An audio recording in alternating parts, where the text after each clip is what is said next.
Are you looking for a podcast about the Horse Brothers 3? Well, then you must be thinking of another podcast. Oh.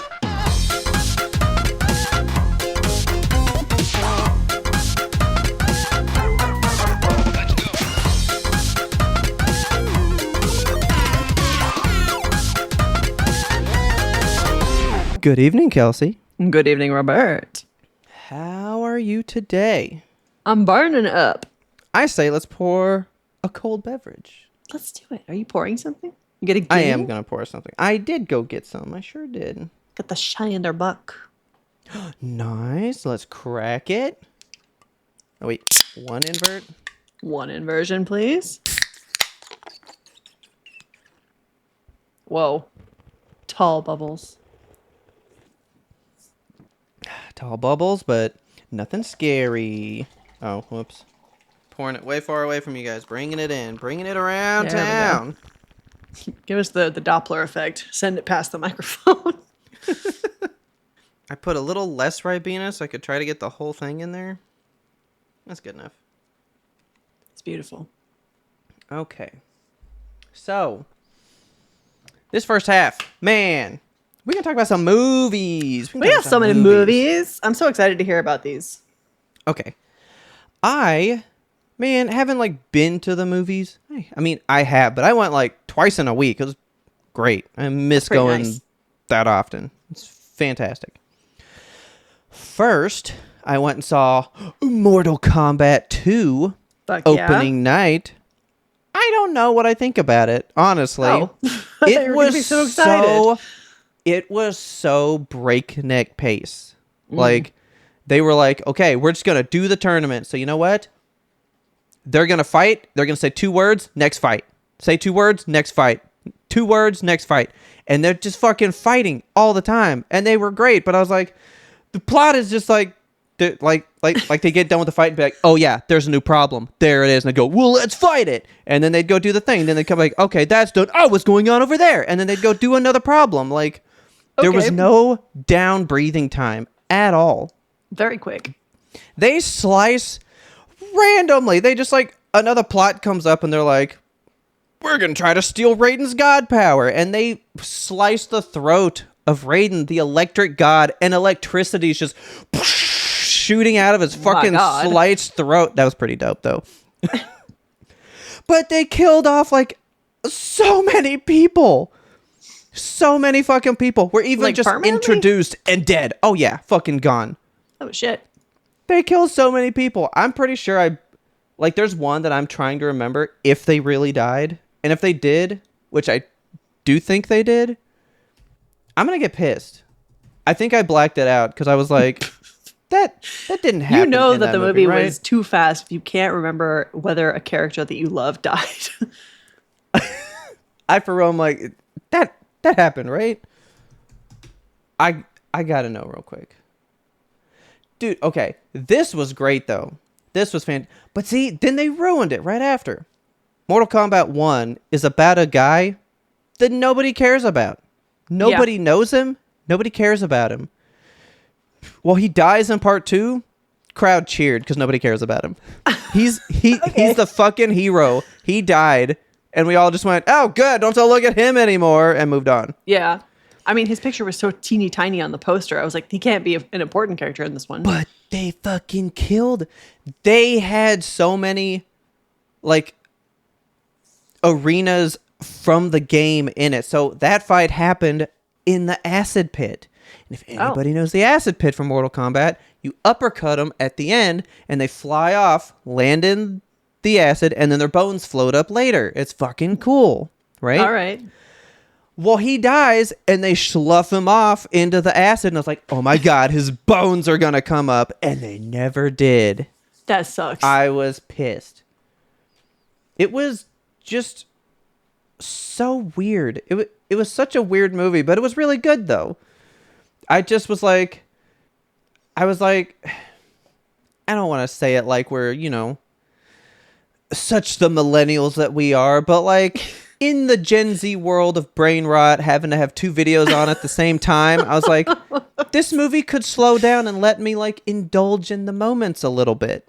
Like, Okay, it's just rushing me through all the emotions. And I was like, I don't feel anything now because it felt like none of it mattered because it happens too fast. Like, that sucks.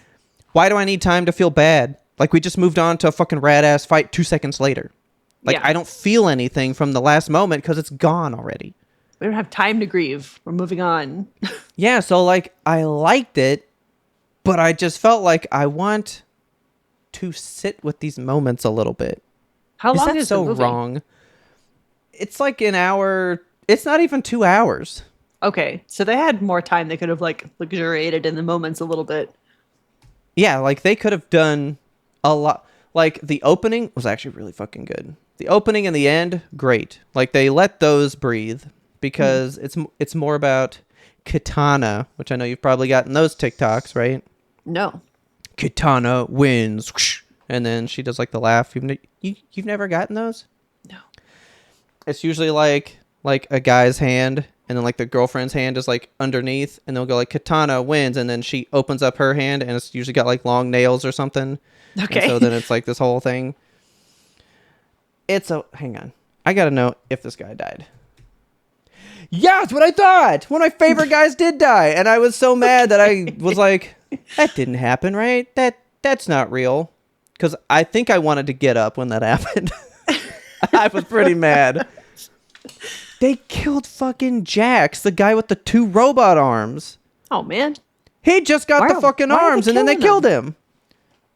I mean, I guess in these it's Mortal games, Kombat. You know, yeah, they all die and shit. Somebody's got to have a fatality, but like, it's weird that they don't bring them back. Because in the video game, you come back. I mean, they kind of did though. Because one of the guys from part 1, that Sub-Zero, he dies, and he turns into a guy that can split from himself into a shadow self. So then there's 2 versions of him fighting at the same time. Okay. That fight was fantastic. It was amazing. They didn't use his name though, which I thought was kind of stupid. That's odd. They just call him like not They Sub-Zero? just called him like, so his like real name is Bihan, B-I-HAN, Okay. and he's Sub-Zero. But then when he dies and becomes the new guy, he's Noob Saibot. That's his name. Oh yeah. Okay.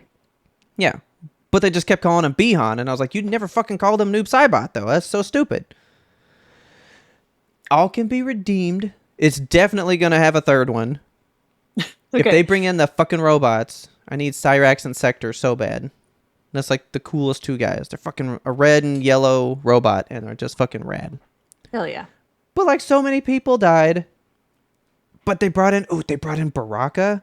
He's this dude with like the little bone arm, the like bone swords that come out of his yeah. forearms. that guy. He's fucking he's cool, right? Yeah. He's the comedic relief in this movie, and it was hilarious. I loved him. I fully thought he was just going to be super badass, but he's just super funny, and I was like, man, that's kind of good. I like him. All right. Weird fucking movie. I mean, I think you really got to like Mortal Kombat, but apparently people that don't really like those movies have all quite enjoyed this one, because the Katana storyline is really good. Like, she's the daughter of this king.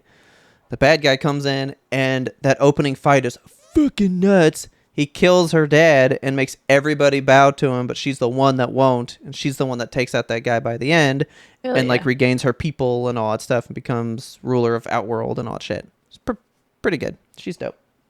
But Mortal Kombat 2 was cool. The fatalities were dope. Super bloody. Fucking tons of like actual like game moves were in it. It was just kind of really fun. So, well, good. If you like Mortal Kombat, I think it'd be a good time. And it did end. It did end with that song, and that was rad. Like, I had to stay through the fucking Mortal Kombat thing. That was great. Of course. Start a rave in the theater.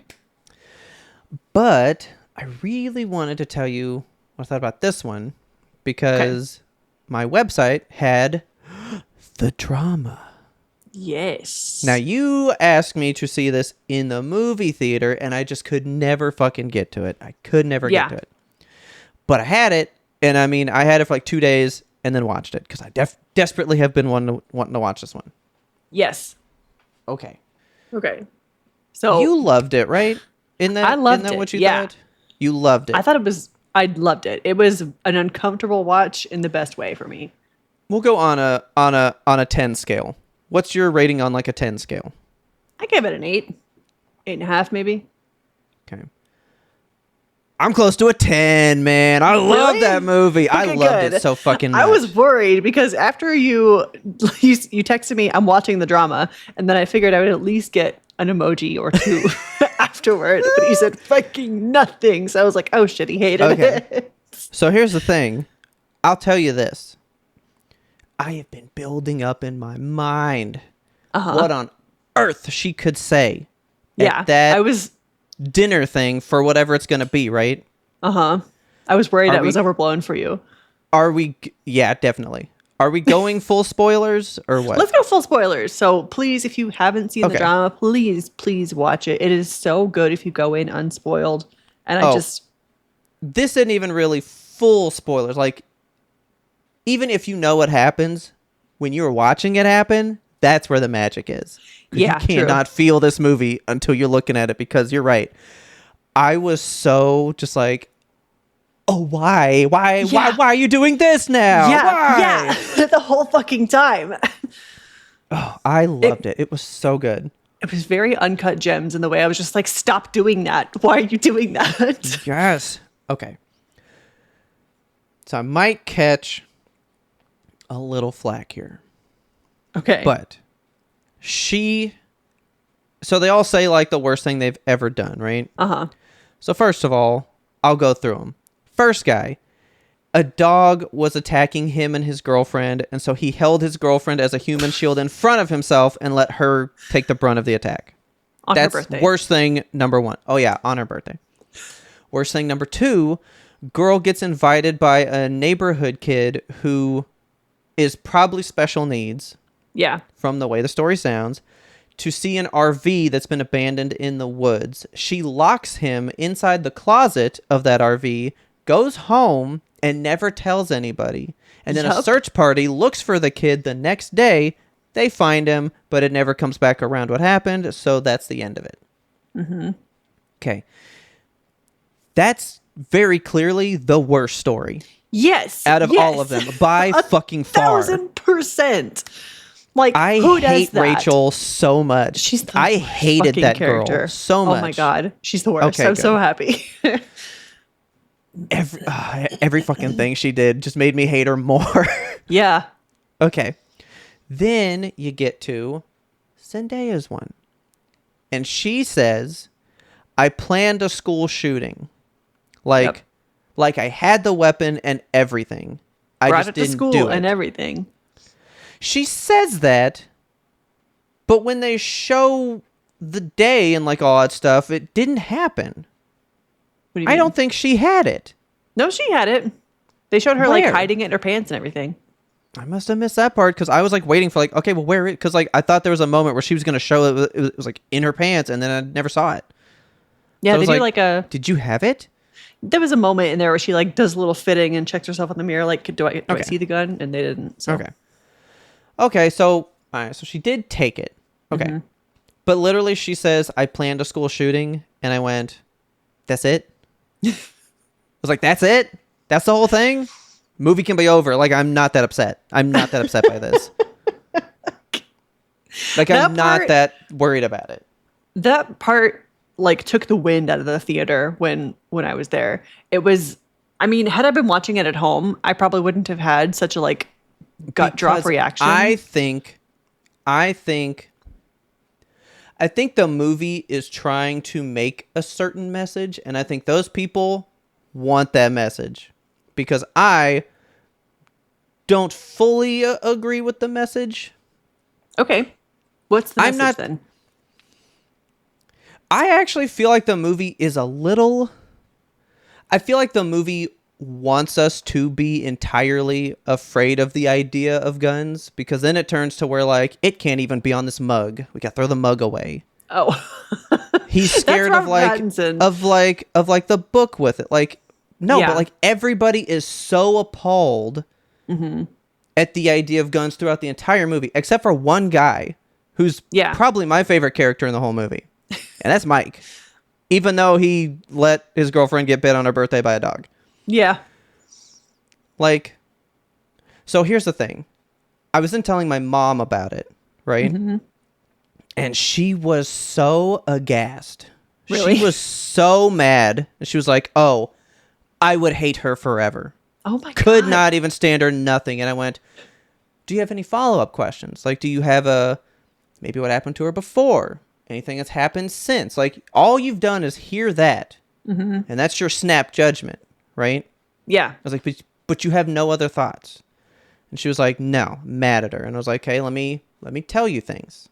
So I told her, like her story around it Yeah. doesn't make a big difference enough for me.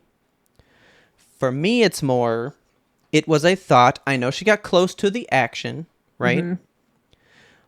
But I know I've talked about this on the show before. You remember when I first started college, I had that speech class. Yes. And there was one kid that went up there, and you had to pick your thing. So mine was, you should see movies in the theater and not wait for it home because of XYZ or whatever. Yeah. His was, my speech is be nice to people. And everybody literally laughed at him. Oh.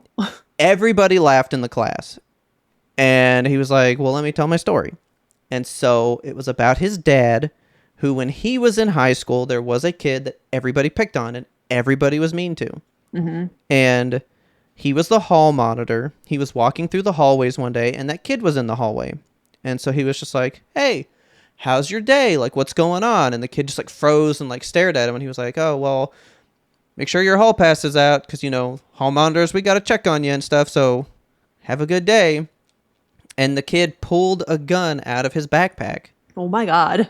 and showed it to him. And he went, I was literally about to go shoot up my class just now. And I don't think I want to do that anymore. And he put it in his bag and he left. And to this day, that kid's dad and that guy are best friends. That's crazy. I was just telling somebody about that, and I was like, I really wish I could find the kid that gave that speech, because everybody laughed in his fucking face that day. Yeah. And I think about that speech at least once a month. I think about it all the time. It literally changed my view on the world. Yeah. Everybody's fucking going through something, and you don't know what. Yeah. I mean, there's a billion reasons to be nice to people, not just because like they might be going through something, but that's probably reason number one. Remember to leave it better than you found it. Exactly. Including people. So then I went, okay, suicide. All right, we're kind of getting into some trigger stuff, guys. I apologize, but it helps make the point. Yeah. I know plenty of people that have either thought of suicide or even attempted it.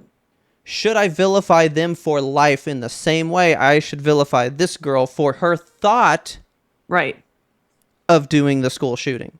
Yeah, and that's honestly, I think the point that the director, like the team behind the movie were trying to make is that like the idea of I was going to do a school shooting, but then I didn't, is not a criminal thing. There's a whole speech about it. Well, and then it goes another way, and I definitely want to talk to you about that one. Okay. Because Robert Pattinson's talking to them. He's talking to Rachel and Mike, and he was all like, how many people do you think out there have had this thought? Yeah. They just didn't tell us in that room over wine. Yeah. Yeah, exactly. Like, you're mad at her because she told you, but how many other people have had that same thought, but you just don't know, so they're okay? Yeah, there's like that scene of the movie is probably the standout scene for me. Like thinking about that, that's the brave part that the directors are, the message that they're pushing there. Like, yeah, the amount of fucking shootings that there are in America on any given day is huge. And when you think about it, we have such easy access to guns here. Like the amount of people that do it is a fraction of the people who thought about doing it. Or who even planned to do it, you know? You're falling so perfectly into my traps here. Okay. All these conversations are riding right where I want them to go. I thought that the directors were really smart for making that point and making it specifically to say, like, this is not an original experience that a person could have. Yeah. Mom was so appalled. And I said, okay, you literally come from the 50s. You come from a time This isn't what I said to her, but it is how I told the story later to somebody, and I still think it's funnier. So it's the one I'm going with. I was like, you come from a time where the worst thing you had to think about was if a straw was going to be in your milkshake at the diner, you know. But no, the idea of a school shooting was so not on somebody's thought process in that time. Yeah. Or in the 60s, not even the 70s, really, 80s, 90s. I said, there are kids today where that is literally on the news every day since they've been 5 Yeah. or 6. That's not a weird concept to them. No. It's really not a weird concept to them. So how can I vilify this girl who grew up in a time where that's commonplace? So it's kind of a commonplace thought sometimes. Mm-hmm. Versus you, where you didn't have to think that. I'm not going to be that mad at her. Yeah. The fact, like, when Richard and I were like debriefing after the movie, he was like, we're supposed to be on her side, right? Like, I feel like she's the innocent one here because everyone else in the movie is like, I would call the cops immediately. Call the cops on what? For what? A thought? Yeah, the thought police. Okay, yeah, give them a ring. Like, what? That's what pissed me off, that they didn't go to that point, because that is a scene in the movie where they go, I'd call, and he's like, to tell him what? Yeah. But nobody says, what evidence would you have besides the thought?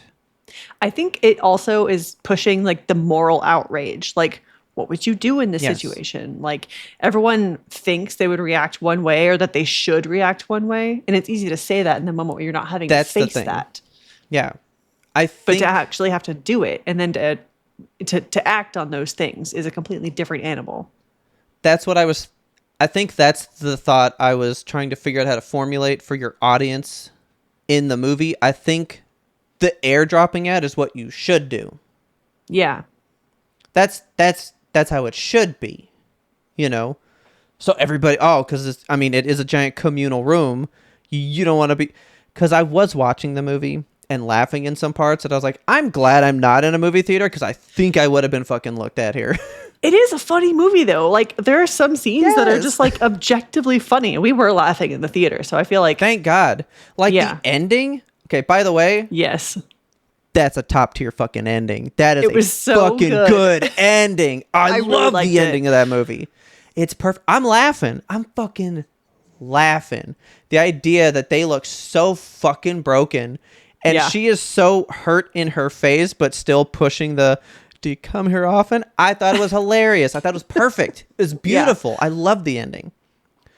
But right in that same scene, you were transitioning me there. We're going to get there. The answer to this question's fucking yes. Robert Pattinson's making all those points about everyone thinks it and all this stuff. And then Rachel, the worst person on the planet, she goes, oh, what? So, like, what? America's to blame then? Yes. Yeah. Actually, yes. That is the answer. Mm-hmm. The answer is yes. Because it is so commonplace. That's why it's a fucking problem. Yeah. And they even make a point too to be like, they were talking about like, why did you like guns? Why were you drawn to them? She's like, I don't know. They fucking look cool. And like, there's that whole art exhibit that comes across like Robert the Pattinson's girls desk. doing the stuff. Yeah. It's like naked ladies with sexy guns. Like, it's all, that's what America is. Like, guns are sexy here. Everybody wants to have a gun. Guns are, they're power. They're like, gun show. I don't feel this way, to be clear. Like, I don't own a gun. I would never. But I understand like the obsession that America has with them. And see, that's my thing. Like, I don't have one with them. Like, I have the one. Yeah. I'm good. And that's just because, as I've said a billion times, my dad gave me that one. Mm-hmm. Because I've never gone out to try to get one. One, they're fucking expensive, bro. I would rather buy a PlayStation with $600. You know with what I mean? Guns. Like, yeah, I can have 1,000 guns in my $600 box here, you know? Exactly. But like, because I was talking to Taylor about like, okay, let's say, so like we know like Australia has gotten rid of guns. Yes. Like, we know this. What, because I was saying, what is the, if we were to ban guns here, why? Tell me what the goal is. Like, what is the end result we're looking for? To get rid of school shootings. Exactly. And in that scenario, you would be a success. But I don't think that's why a lot of people push for them to get banned. I think they think crime will cease to exist. Yeah, which is an insane thing. Like, people are Armed still going to crime- do crimes. Of course they are. Yeah. Armed crime would disappear almost. Armed crime Yeah. would. And But knife crime would go up. A billion other types of crimes would go up as the need that this fulfilled is now gone. Another need will take its place. Yes, I've had this very same argument with a member of my family. Like, the fact that like getting rid of guns wouldn't get rid of the crime, it doesn't negate the fact that we should get rid of the guns. Like, I see wanting to decrease the ability for mass casualty things to happen. And in that scenario, that makes perfect sense. I do agree with that. I do think they should be harder to get. Like, I'm trying to think of where a country has just like fully benefited from them just not being around. Because Australia. even when I was in the UK, but they haven't though. They still have They don't have stuff. school shootings. They don't Yeah, have but shootings in general. But that's the thing. We're talking about one instance getting better. We're talking one statistic. It's not solving many statistics. It is just a very big statistic. Yeah. You know what I mean? Like, it's a big pain point. Yeah. It's like getting a flu shot. You know, it's not going to stop the common cold, but it'll stop the True. flu. Somewhat. Yeah. Because I get the flu shot, I get the flu still. So, like, There's those illegally printed flus coming through. that's the thing. I just feel like if that's what we were trying to say with it, I get it. But that's not what most people say with it. So I feel like the idea of gun control and what they're actually trying to solve never get put in the same sentence. You're talking about like in the movie? In general. I feel like people just say gun control and then it's like, for what? Like, I want to know what. For guns. For what? I'm just very anti-gun. Like, I believe know. they shouldn't exist. And I feel like that's why I thought I'd catch flack, because I was like, I just wasn't that appalled by what she said in the thing. Like, from the minute Yeah. she said it, I went, okay, Yeah, I think, I mean, that's really not that big a deal. unfortunately, that is a very American reaction to have to the film. Exactly. I think that that's the shocking thing, is that it wasn't a shocking thing for her to say. Yeah. But yeah, like the way that they play it in the movie, I think it was very smart the way the directors like had all the different characters react to it and then had the audience, and you get to see her internal shit. Like, one of the things I really loved about the movie too was the secondary message, which is that like when you marry somebody, you're marrying all of them. You're marrying the little kid inside of them that is suffering. That's eternally. what bothered me too. I was like, she told you one story and all 3 years of stories in your fucking speech just like fucking up and out the window. Yeah. What the fuck, dude? Yeah. You know what I mean? Like, what do you mean? You don't accept your woman? Like, that. Because I was like, in the 3 years before the story, what scared you? Ever? Yeah. You're telling me the one story makes... Because that falls into my... I'm a big actions are louder than words. She said some words, but you got 3 years of actions Yeah. that are way more fucking provable. You know what I'm saying? For sure. Charlie pissed me off. I was kind of real mad at Charlie. He made so many poor decisions. But he's also British, where they don't have guns. I So guess. it's maybe a touch of culture in there too, of like how someone would react that is not around them the way that we are as well. Because he's like the one British guy, Yeah. you know? And that does offer It a is different a- perspective. Layered movie. I thoroughly enjoyed my time with it. Yeah. And when the wedding day came, oh my I God. for real was like, okay, I like put everything away and like sat I was like, what is gonna happen today? Yeah. The thing with Misha, I was like, what is happening with this movie? Yep. Everything. It was a great fucking time. I loved it. I thought it was It's a great. very good movie. Man, talking about it again, I feel like I am doing it an injustice by not rating it a 10. It was really good. It's very solid, and I highly Like, recommend it. I honestly think I have to give it a 10 because even like stylistically, all the things about it, like it's presented well. If it had ended that they didn't get together, does that feel more believable? Would that be a better one too? Because does this feel like cookie cutter happy ending, or does this feel like No, I feel like the ending was justified because I want to see them work it out. Like they had, that's what a strong relationship is built on. Like you have the fight, you have the fallout, Yeah. and then you come back and you rebuild, and you say, how can we serve each other better as partners? yeah? And that's what they're doing, which is like the foundation for a strong relationship. Is it bad that I also was like, who's gonna remember this wedding day like a couple days from now too? Like Fucking everybody. everyone's gonna move on. Like you're not gonna see half these people every day forever. Like they're gonna forget about it. That's not a wedding you forget. It was it was pretty wild. I loved it. I thought it was a fantastic movie. I'm glad that you recommended it. I'm glad that I was able to find it and watch it. I've been telling everybody that they need to watch it since I saw it. Yeah. Super good. Super good. I mean, even with all the shit that we spoiled here, honestly, if you listen through it and you got spoiled, still watch it. It's totally worth the ride. It's a gripping movie. It takes you by the lapels and does not let go. It is about like the feelings in it.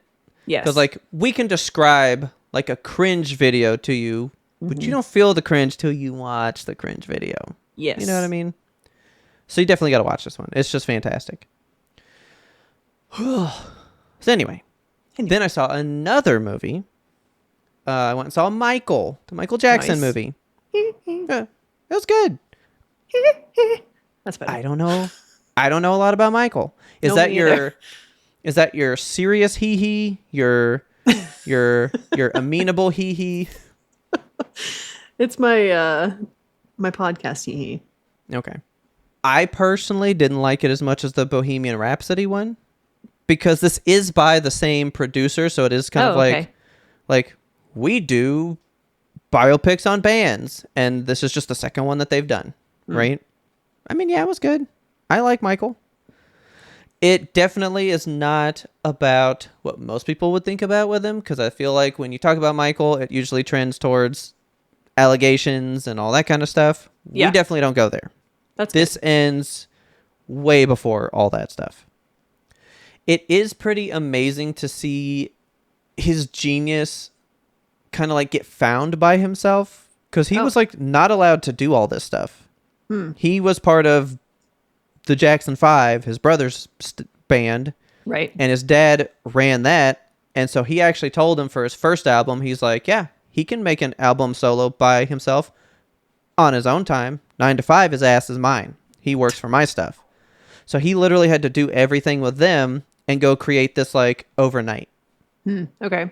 And then he went fucking number 1 on an album that he did in his spare time when he could cobble together time to do it, which is nuts. Yeah.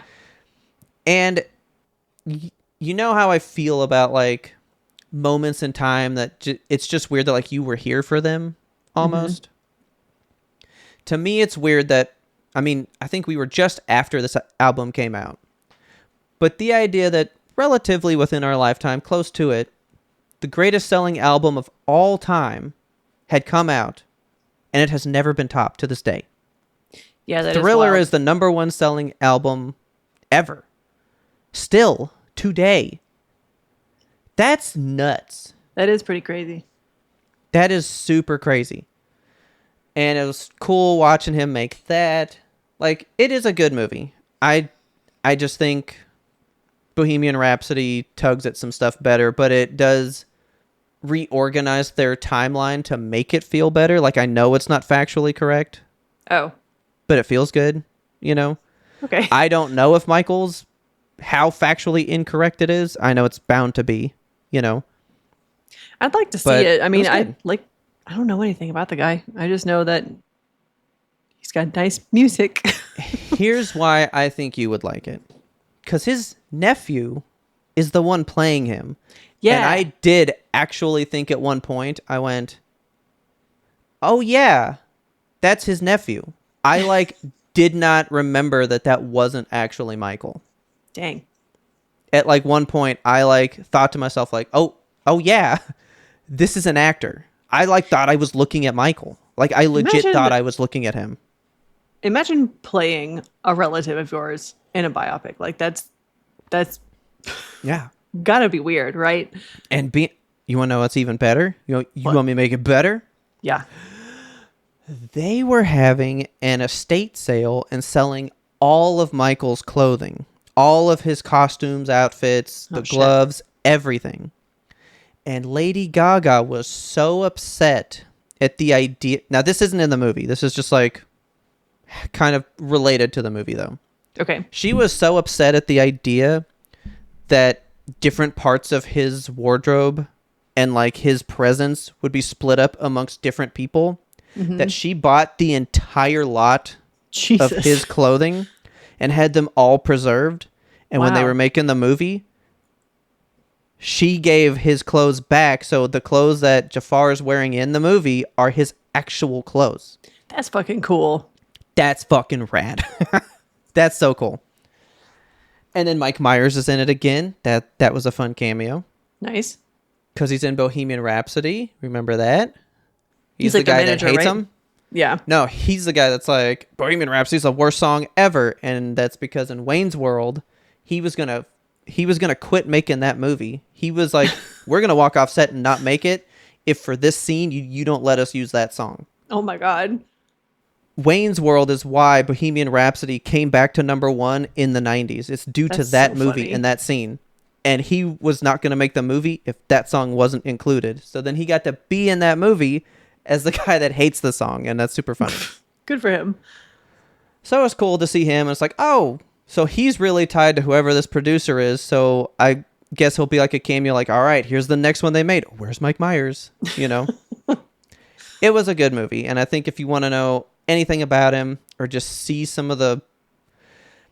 Did you know for Beat It, he was watching the news about the Bloods and the Crips at war with each other in LA. So he wrote Beat It about that and then went, I want to come up with dance moves.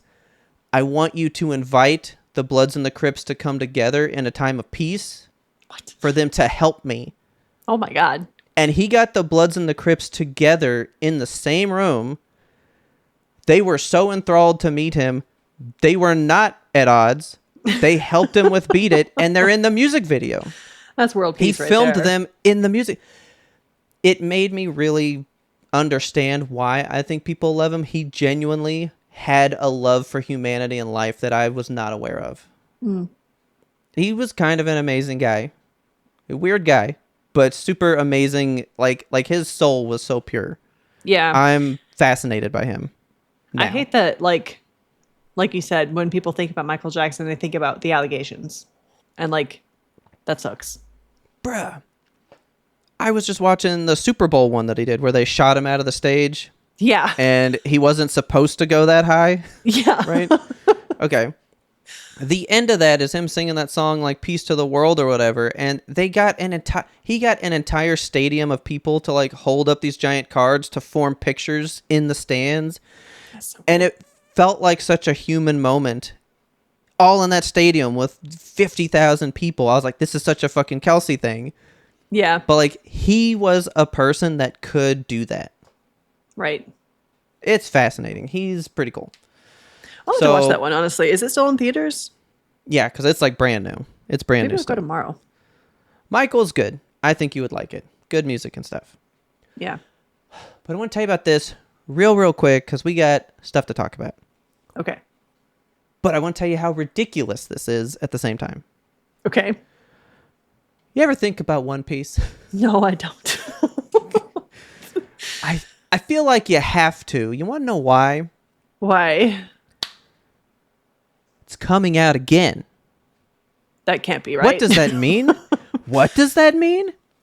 You know that original show that's been going on since like 1997 has 1,167 episodes that is still ongoing? Still actively airing. Yeah. Then there's a live action Netflix one that's out right now. Got about 2 seasons. Uh-huh. What if somebody was like, we want to do it again, but we're going to keep it manga accurate and have 3 concurrent airing versions of One Piece in this We world. can't do this. We can't. There's too much. It's too much. So if I'm going to watch That's it, too many pieces. it's definitely going to be... piece. I think that's the secret. One Piece is actually 3 pieces. But I'm going to watch the new one because it's supposed to be like just the manga. Are you going to watch it? If that one comes out, I'm going to tell you why you might as well. Oh, God.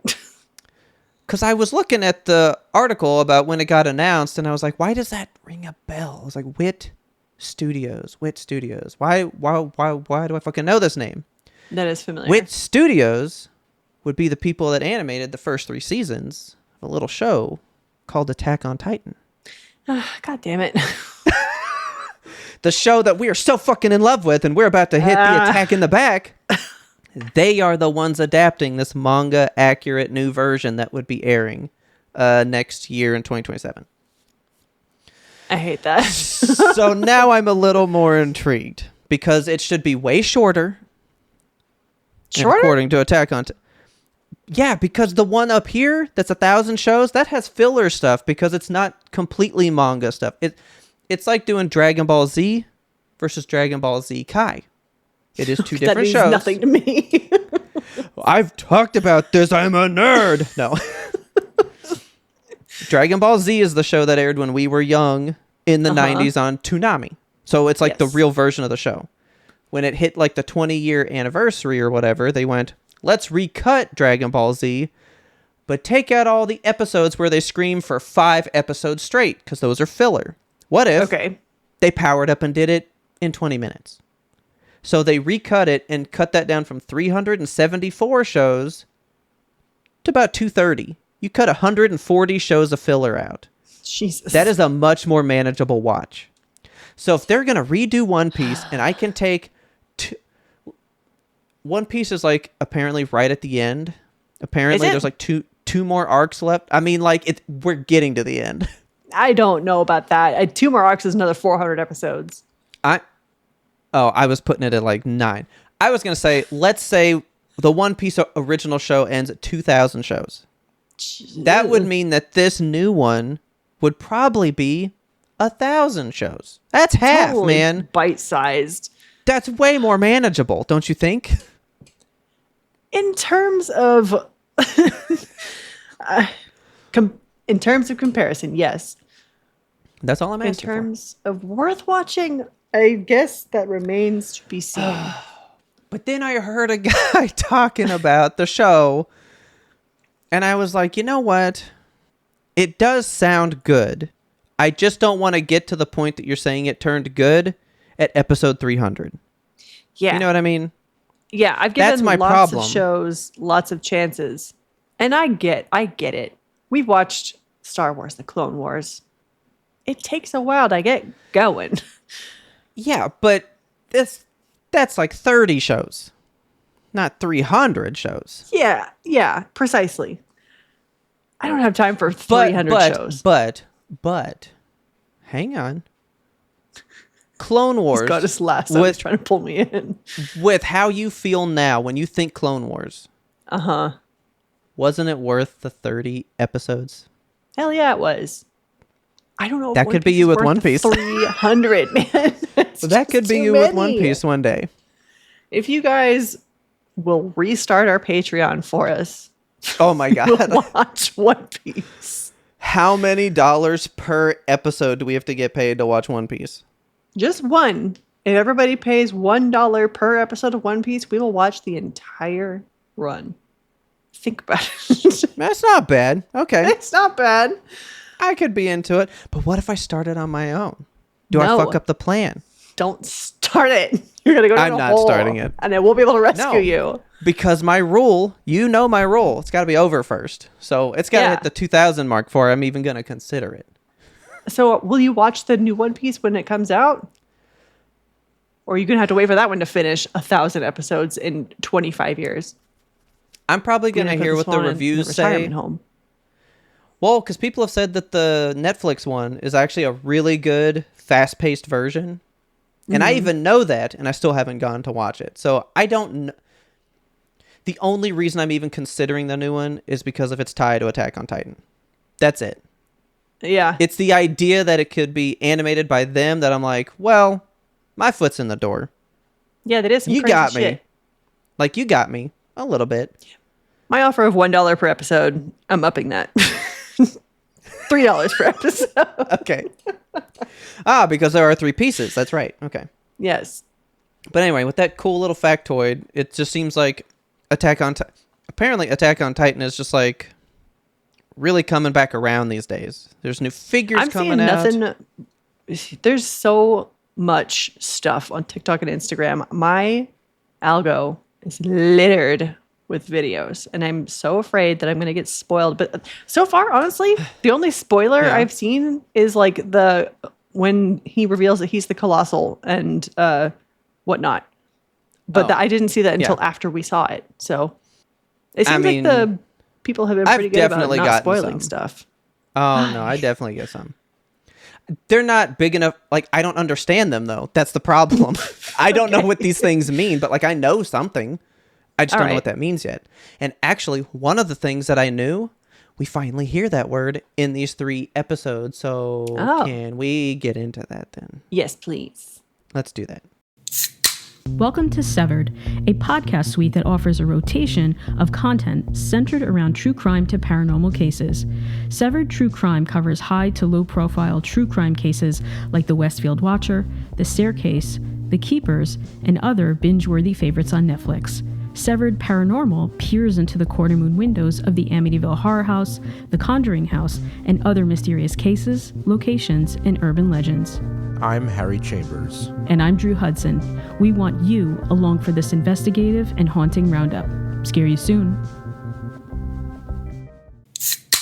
All right, getting out the notes.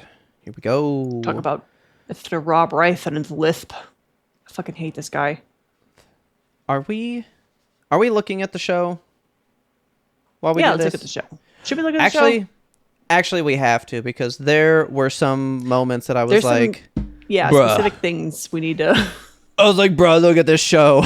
I know. I feel like it slows us down to look at it, but it's just... I don't give a fuck. Pretty. Do you know how much time I cut out of us just gawking at the show?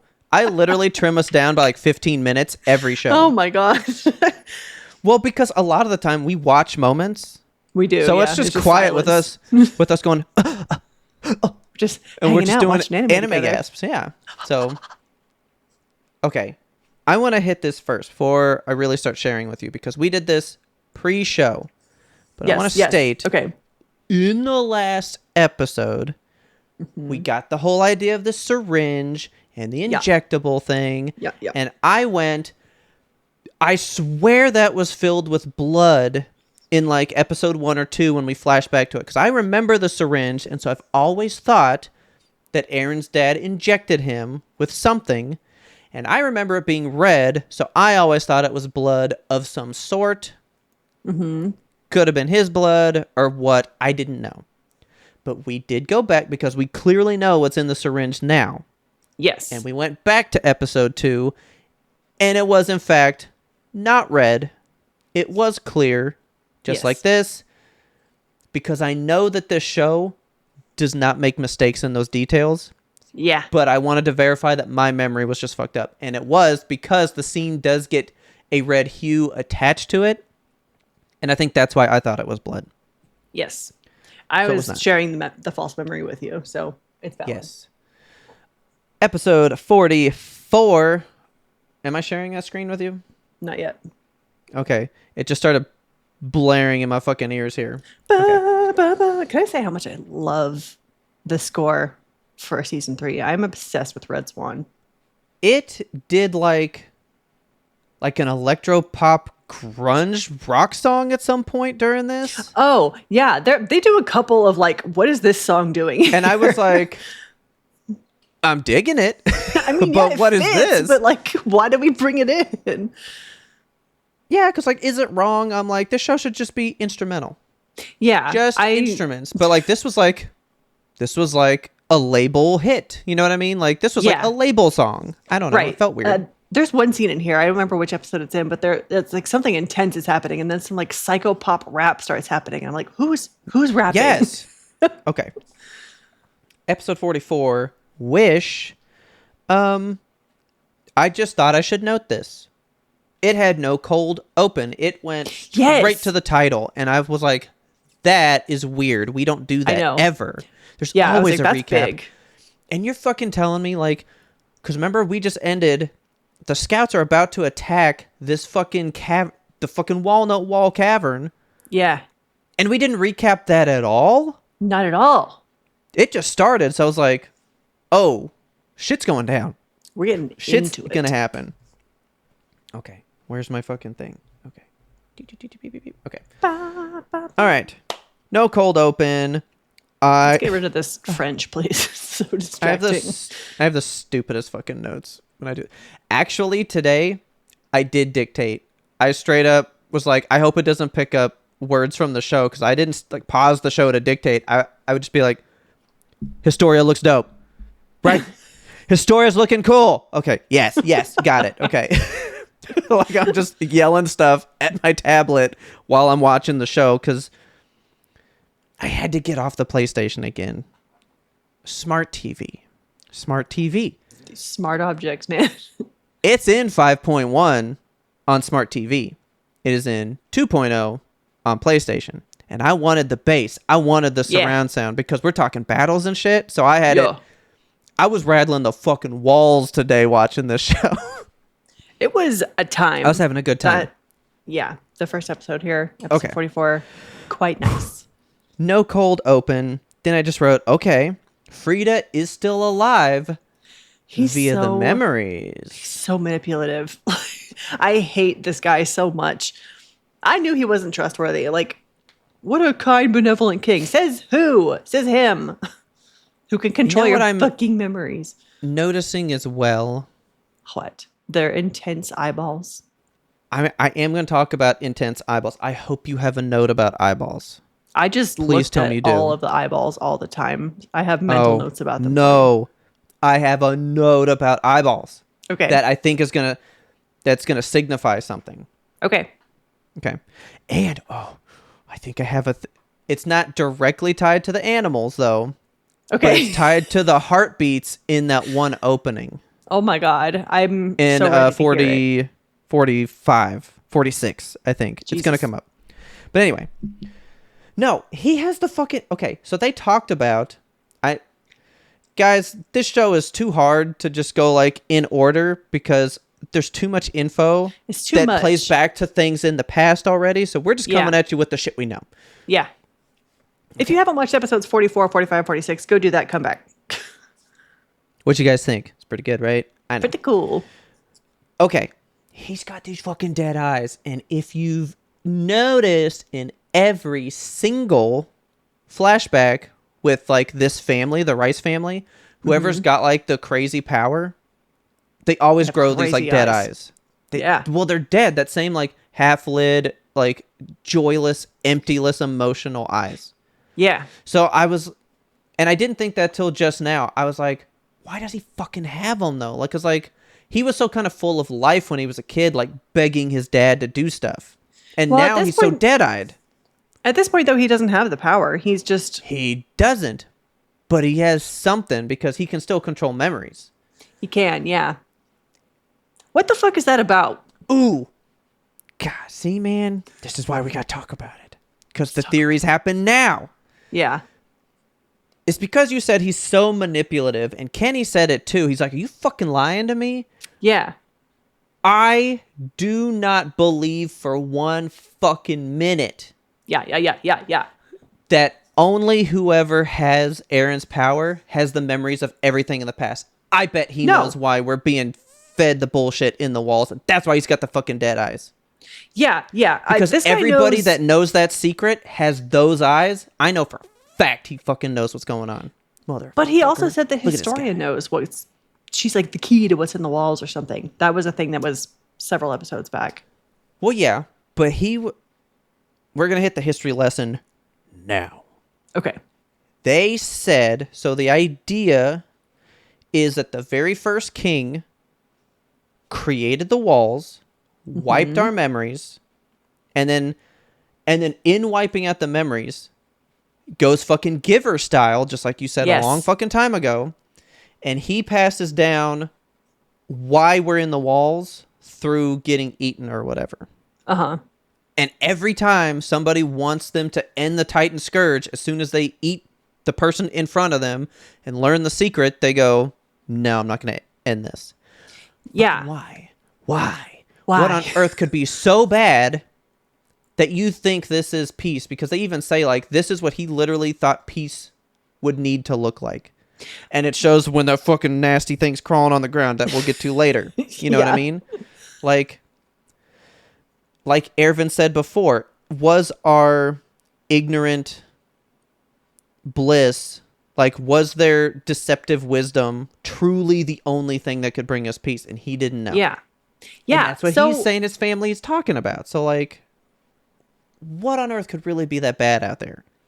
But at the same time, Grisha, Aaron's dad, he knew, right? He knew everything because he ate Frida. So he inherited the knowledge. He knows what's going on. And still, he gives Aaron the Titan ability via the syringe and is like, you have to save everyone, son.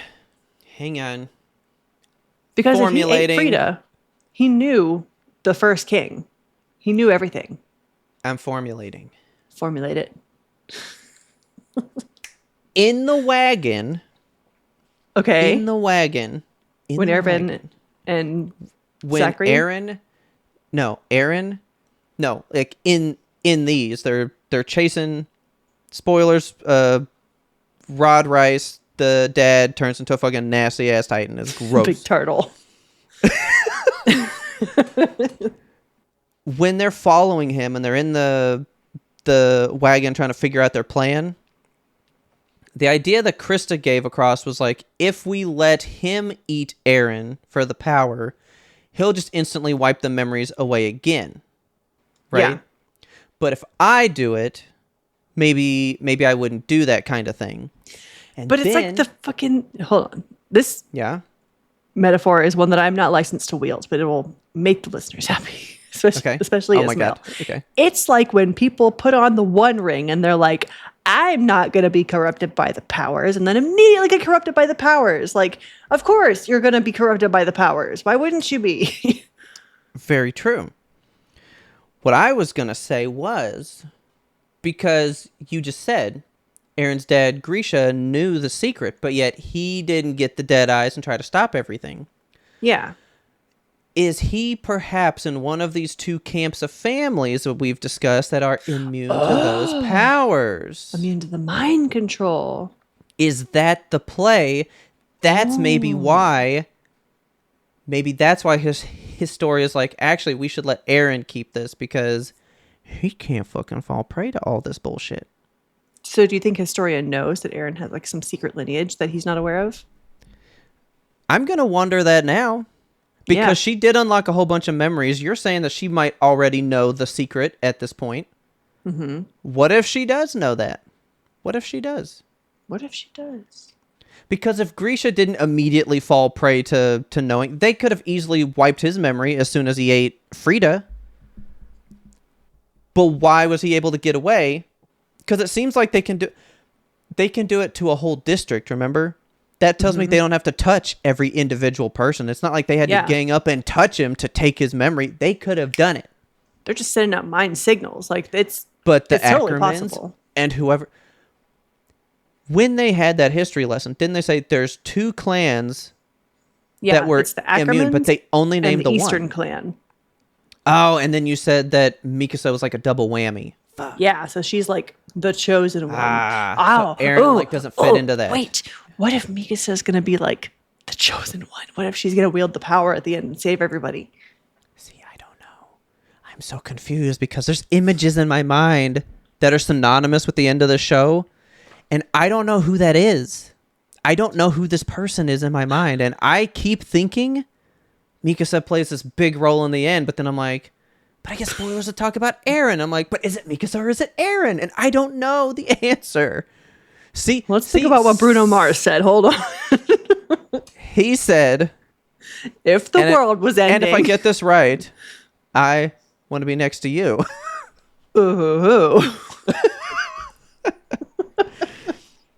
Okay. All right. We have laid out some solid theories here. Okay. Yeah. All right. So he's claiming that Frida's memory is alive in Aaron. And so if she eats Aaron, she'll get the memories, understand everything, and know why the world is the way it is. Yes. And the way that he tells her all the fucking everything, And then see, I still wasn't aware of stuff. So I was like, a syringe? And I was like, well, we're going to know what's up with the syringe finally. Yeah, finally. Okay. This is fucking way later. All right, so go back to what you were saying. So you were saying how he was what? Telling her all these things to...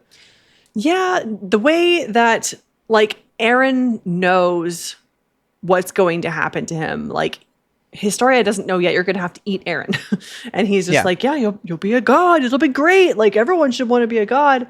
And, the whole lineage thing, it happened to his brother. It happened to his father held the power before. Yeah. It's just fucked it's just up, been man. the Rice family all the way down from the first king. Yeah. And so that's the founding Titan power is what we're trying to get at. That's the memory wipe ability, right? Okay. I don't Let's talk know. about it. I think so. That's been one of my spoilers. I kept founding getting things Titan? about the founding Titan, and I was like, so there's an origin point. There's Yeah. there's the original. And so I was like, Yeah. that might be fucking Frida. Because she was so overly powerful. Right. Clearly not. Clearly not now. She just has the power of the founding Titan that's being passed down through this eating ceremony, right? Yeah. And also accompanying the founding Titan is you get to know the secret of the world before the walls, which is what is the first king, quote unquote, that they keep talking about. I may not be wrong in this still. I'm not sure. Because every time founding Titan comes up, like I said, it spoils. I don't know. I don't know. But every time founding Titan comes up, Ymir gets brought up. I feel like Ymir is definitely going to have more of a role to play because we did have a pretty meaty flashback with her. Well, she'd been a Titan for 60 fucking years. Yeah, Remember? just wandering around out there. Well, not wandering, just sleeping on the ground, waiting for somebody to walk by. So she can eat him. I'd literally been wondering, was she literally one of the OG, Titans? She's a founding Titan. Mm-hmm. But now that has to be wrong because the walls were in fact built by Titans with the armor power. And that was 107 years ago. So we got 47 years that predate Ymir turning into a Titan. Yeah, and we know that Ymir was kicked off of the wall. So that was definitely... They were built before she was. But they always talk about her with that word founding Titan. So I was like, something about her so fantastical with this founding Titan bullshit. But nothing in this is leading me that direction. You know what I mean? So is she's that kind even of a in the good wind right spoiler? now. I don't fucking know. We've said they've got to come back. Reiner, Rhina, Ymir, and Butthole, they're all coming back, right? Yes. Okay. So anyway. Yeah, he is so manipulative in how he's trying to tell her this would be so great. And I'm so glad that Historia's... This literally was the show where I was like, do I like her? Yeah. Am I gonna like her? Because I know that she had her Sailor Moon fight scene, and we thought that was great, but I've still never really cared for her. Yeah. I thought she was fine. I think I might like her. She's pretty great. I like her a lot now. Also, if I could just watch a set of 3 shows and not fucking cry, that would be great. That'd be fucking fantastic. I could use a set of 3 where I can just enjoy myself. How could you cry in the face of Aaron's incredible abs? Dude, I'm I willing will to tell bet you the that- moment that I cried. Okay. We'll see. We'll see if you can guess it. I think that there's got to be cosplays of this version of Aaron with the forehead cut and the blood all down his face. Which, by the way, what was Kenny fucking absolutely. doing? Was he trying to make him transform by cutting his head like that? I actually kind of thought so. because But like you have to choose to transform. You have to hurt yourself to do it, right? well, no. Because No? when they were kicking Ymir and all those people off the wall, they were all turning from wounds that they inflicted. True. True. Like, we saw that they were... Because there was that girl scream like, help us! And then you see her get kicked off, and then in Ymir's face, you see the flash. Because she changed before she hit the ground. So, no. I say no. We don't know why those people turned into Titans, though. Maybe they were injected with Titan serum before they were kicked off the wall. That is true, too, because I thought they stabbed her with a bayonet. Yeah. Like, there was definitely like a... There's like definitely a squelching stabbing noise.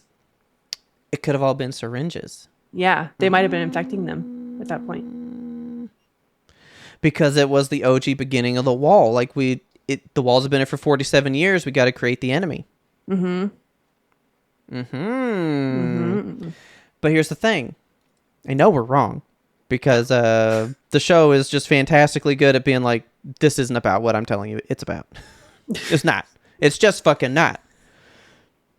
So, then we get the fucking scene where they come in here. So the scouts are going to raid the Walnut Coliseum here, right? Mm-hmm.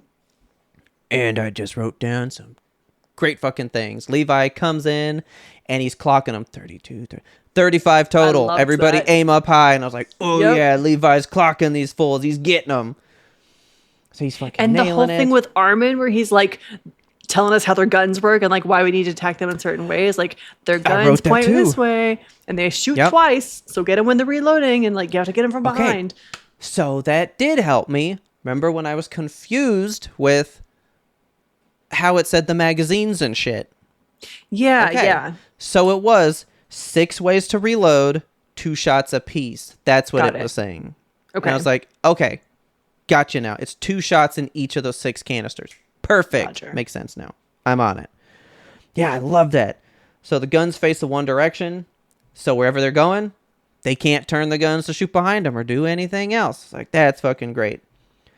And then I don't know if we'll get to see it, but I just wrote, and I think you've even commented on this, but Levi, every time they do a close-up, he has 2 gray hairs that are always sticking down right here. Does he? There's always 2. Noticed. So I was just like, Levi and those 2 gray hairs, and they do that close-up twice, and it's just these 2 clearly gray hairs amongst all the black hairs there. He's just so handsome. He's distinguished. So, we might actually get through these fairly quick, because really, it's just so much quick action. Like, I don't have too many notes either, but I just wrote, they threw Hanji for a fucking loop here. Yeah, they did. I thought, honestly, for a minute here, I was like, they killed Hanji. And I was upsetty spaghetti. There it is. There's his little hairs. Look at him. They're so gray. Look. Yeah, look. And then there's 1, 2, 3 over here. But I always see these 2 over the side right here. That's another weird detail. Like, why the extra detail? Why that much more effort? You know? It's just fantastic. It's just fantastic. So, yeah, they fucking threw old Hanji. That pissed me off. Yeah. I was going to ask you, do you think anybody... I know that early on in this show, it felt ruthless and like anyone could die, but do you think that there's plot armor now? I know for sure that the main 3 are going to live to the end. Okay. Like, we need to have Armin, we need to have Mikasa, we need to have Eren. Because Armin's narrating. He's our Bob Saget. He's got to be there at the end. Yeah. I do know one more person that's going to die for sure. Oh, shit. Like, I know one person that will die for sure. Okay. If it's Levi, I quit. Like, we can just stop now. I don't know that. Okay. So, I can at least give you that, like, I can't guarantee, but I don't know his fate. No. Okay. I know one person's fate all the way through as of now. And they are in these scenes. So, it's going to piss me off. Oh, we're probably going to get real pissed off. I don't know fully how, to what circumstance, but I've seen one, because like I was saying, sometimes it's not like they go, want to know what happens? It's just like the clip, and I'm like, what? Why? I've seen this now. Yeah. I know this, you know? It's so hard to stay away from spoilers on, I mean, to be fair, the show's been out for a long time now. People have been watching this thing for 10 years, but like, it It should be avoidable. You would think. So, I mean, that's like the whole thing with, this is such a mild spoiler, but like the girl that gets turned into a dog in Full Metal, that was like the anime moment for everyone. I'm like, okay, she got turned into a dog. Like, am I supposed to feel sad about that? Because it's all I've ever seen is just people looking at this dog. yeah, that's fair. But also, in the version we watched, it's really not as bad. Yeah, there's no impact. You get to know her for 30 seconds before she gets turned into a dog. So I'm saying, in the original show, she was in there for 3 shows. She was in there for 3 total episodes. Like, we had time with her, and it was horrible. It's more just because we know. Like, we just know it sucks, you know? Yeah. So, wait, we passed the midpoint. Oh, I was going to ask, is there a midpoint in this one? Because I don't remember it happening. Yes. And I want to read it desperately. All of them are great because this one straight up says syringe. Here we go. Syringe. All right. So what is this one? Because it is an even. Is that me? Yeah, this is you. You? Me? Okay. Okay. See, in the moment, these are great. But after you watch all 3, these don't matter anymore because I know. they tell us in the show. But this clearly said... This has a picture of a syringe, and then there's a spine. So I went, what about the spine? I was like, what does this mean? Okay. So this is Full Metal Alchemist. Currently disclosed information. Syringe. Rod Rice wants Astoria to use the fluid within, believed to be spinal fluid, to transform into a Titan. Injecting this transformation serum into the body allows one to gain the abilities of a Titan. Fascinating. Mm-hmm. If I could read it when I was watching it, but instead they tell me that right after by showing me. Yes. So then he starts giving this like history lesson thing, and he's talking about like the founding Titan, and there is this like original fucking Titan who altered everyone's memories to be in the wall and shit. Definitely seems female in stature, right? Or is that just a weird chest? Oh, definitely. No, that's gotta be.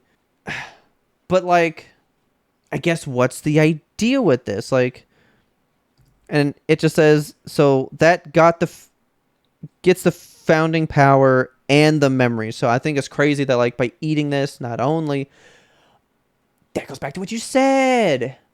What? So wait a minute. Oh, that's why we asked that question. Bubba Hotep asks Emir, right?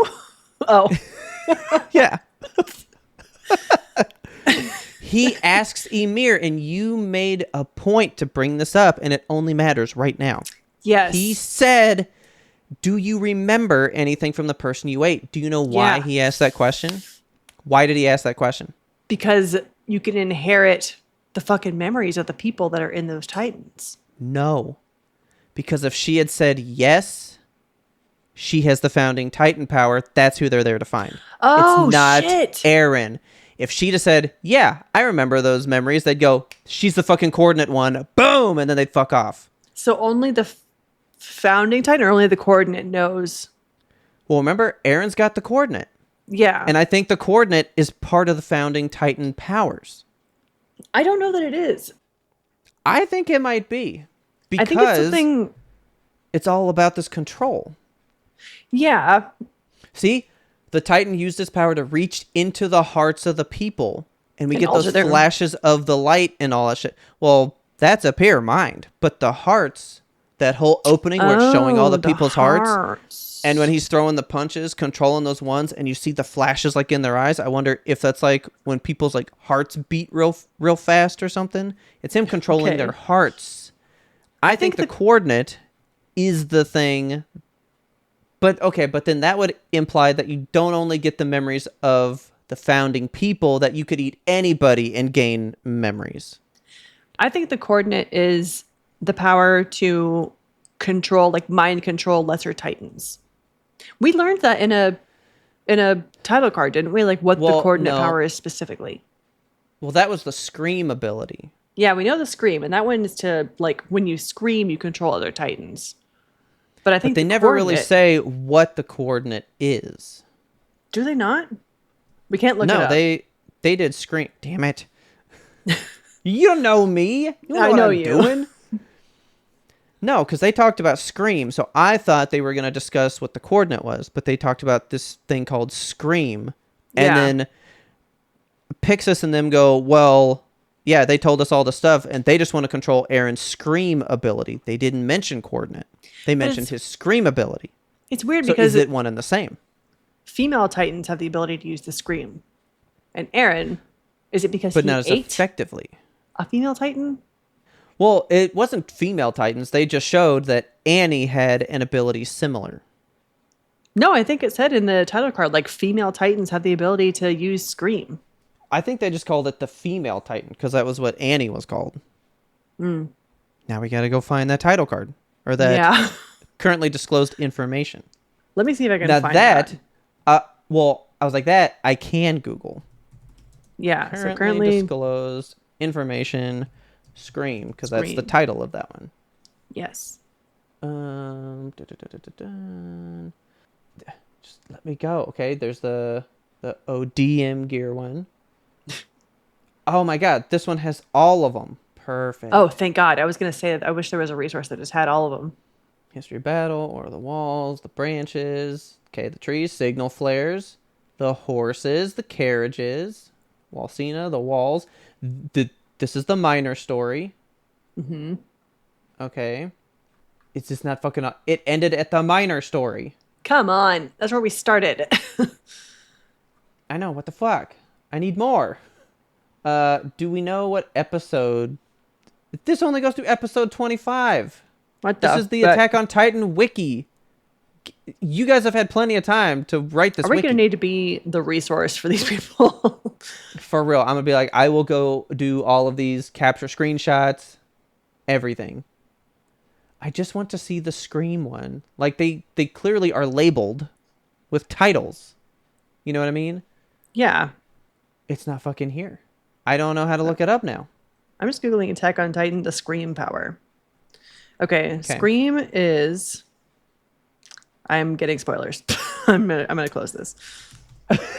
See? Okay. Anyway. Amir came up, and I was like, I don't want to see any of this. Okay. It's episode 37. Okay. Okay. So I know that much. Also, trying... okay. Scream episode. All right. Currently This is just go... so hard to navigate. Information. Here we go. Okay. But that one was called Unyielding Vow. That was a different thing. Which one has fucking Scream in it? I hate this. I'm over this. This is over. We don't care anymore. Point is... Some of the Titans can scream. Wait. Scream.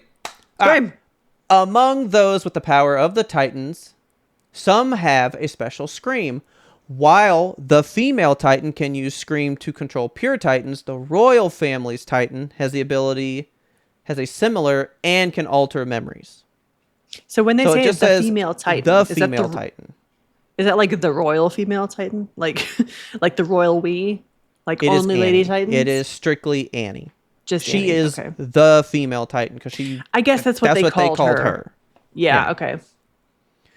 Because when you click that and it goes to the wiki page, it pulls up Annie's Titan. So, Okay. and remember, it was her picture in the side.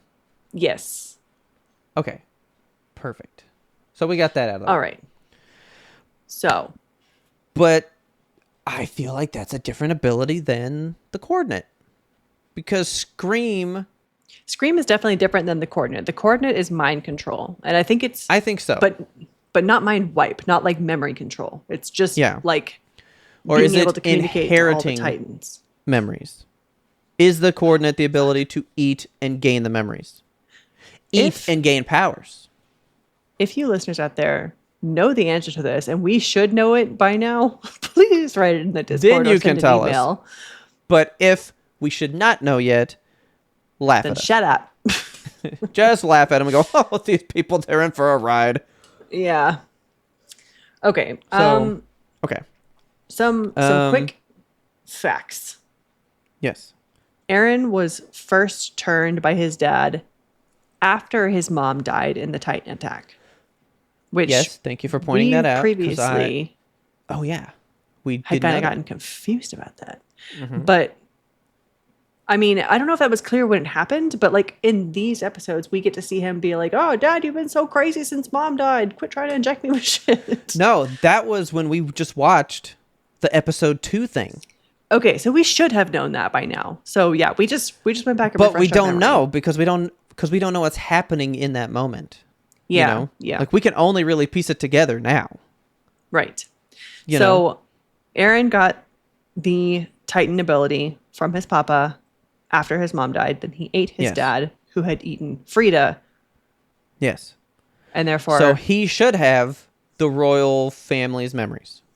he should have the royal family's memories, unless it doesn't work that way, because Rice keeps saying like only a Rice can wield the royal power, and it's wasted on Aaron because Aaron has the power, Yeah. but we haven't seen him use it because I don't think he knows how to use it. But I think Well, that you are correct in saying that Rice is a liar and that he can access it. He just doesn't know it yet. yes. But also, he keeps kind of regaining some memories, so maybe he's going to learn how to recall those memories, and maybe he will remember everything eventually. Yes, because he does. But I keep did getting straight weird up right. flashes. Yeah. I was like, is it true that only the Rice family can wield the power? I don't buy Yeah, that. I don't believe shit. Not from Rod that Rice guy. says. Hell no. Rod Rice is stupid. I hate him. So then Historia's like, I'll do it. I'll eat him. And she's getting ready to inject it. And then oh my God, I was so fucking happy. She said, I was so proud of her. you said that if Frida had this power, she could have eradicated the Titans. Mm-hmm. And you are so against the Titans. Why don't you want it then? Why don't you want to be a Titan, Papa? Why don't you want the ability to end everything if you're saying that that's true? And then he's And like, then "Oh, so it's she essential goes, that I myself should become a "No." Titan."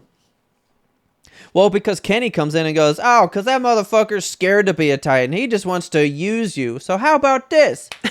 well, because he comes in and goes, you knew that I was going to steal this syringe and that I just wanted to be a Titan myself. Mm-hmm. You crafty king. And so Kenny's been working for him solely with the idea to steal this syringe and become a fucking Titan. Yeah, which like you've That had was a lot of interesting. time to do that, Kenny. Why haven't you gotten that mission accomplished yet? I guess because this would be the perfect place to have everyone in. Because I bet he would want to kill the king. Not just get it and turn. Like, let's do it, turn, and then no one can follow me. Because Yeah. if you're a good con man like this guy, you want to eliminate the loose threads.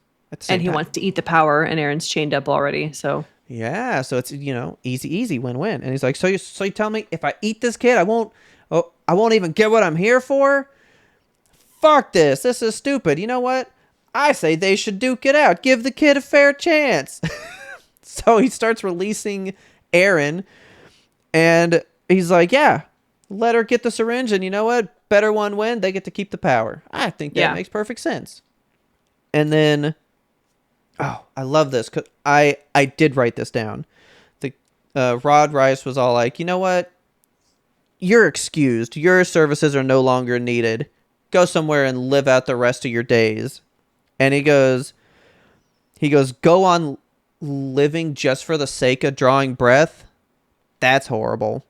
And I was like, Yeah. ooh, that's good. I don't like Kenny, but that was good. Like, yeah, what would be his purpose? But what's his purpose? Getting the Titan power. Does he think he's going to rule and become the king? Does he even want to be king? I think he does. I think he's just a power grabber. Like he just wants everything and anything. Yeah. So then he's like, once your turn, you got to eat the spinal fluid. So it's not even as simple as eating the person. Mm-hmm. Everything is stored in the spinal fluid. Yeah, I thought that So, was like, interesting too. Yeah, so when they bite you out of the neck, it's not as simple as, well, I ate part of them. So they can't just, eat your arm. And I think that breaks the theory that I had said earlier, because, maybe they ingested, a pinky or some small bit. Would they get the power? No. Yeah. They They got gotta eat your spine. The spinal fluid. Which... Oh, okay. So then... Okay, go ahead while I try to find what I'm looking for here.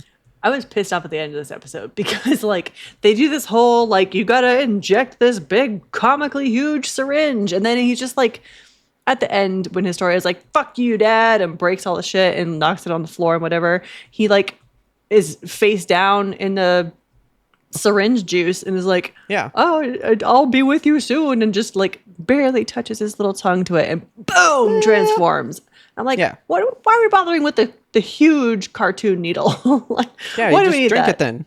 Just have a little sip. Just can we share Aaron the power? does that. Aaron does that later. Yeah. He literally just drinks a bottle. Yes. You know not what I mean? only. I have questions about that when we get there. It might like prove your worth. Oh, I do have a question about that too, which I Okay. thought was pretty good. Ooh, and I just made it pretty gooder right now. Okay. I need. Oh, first of all, this is sad, Aaron. Man, that is a sad boy. I know. He's so sad. What a sad sack. I need to write.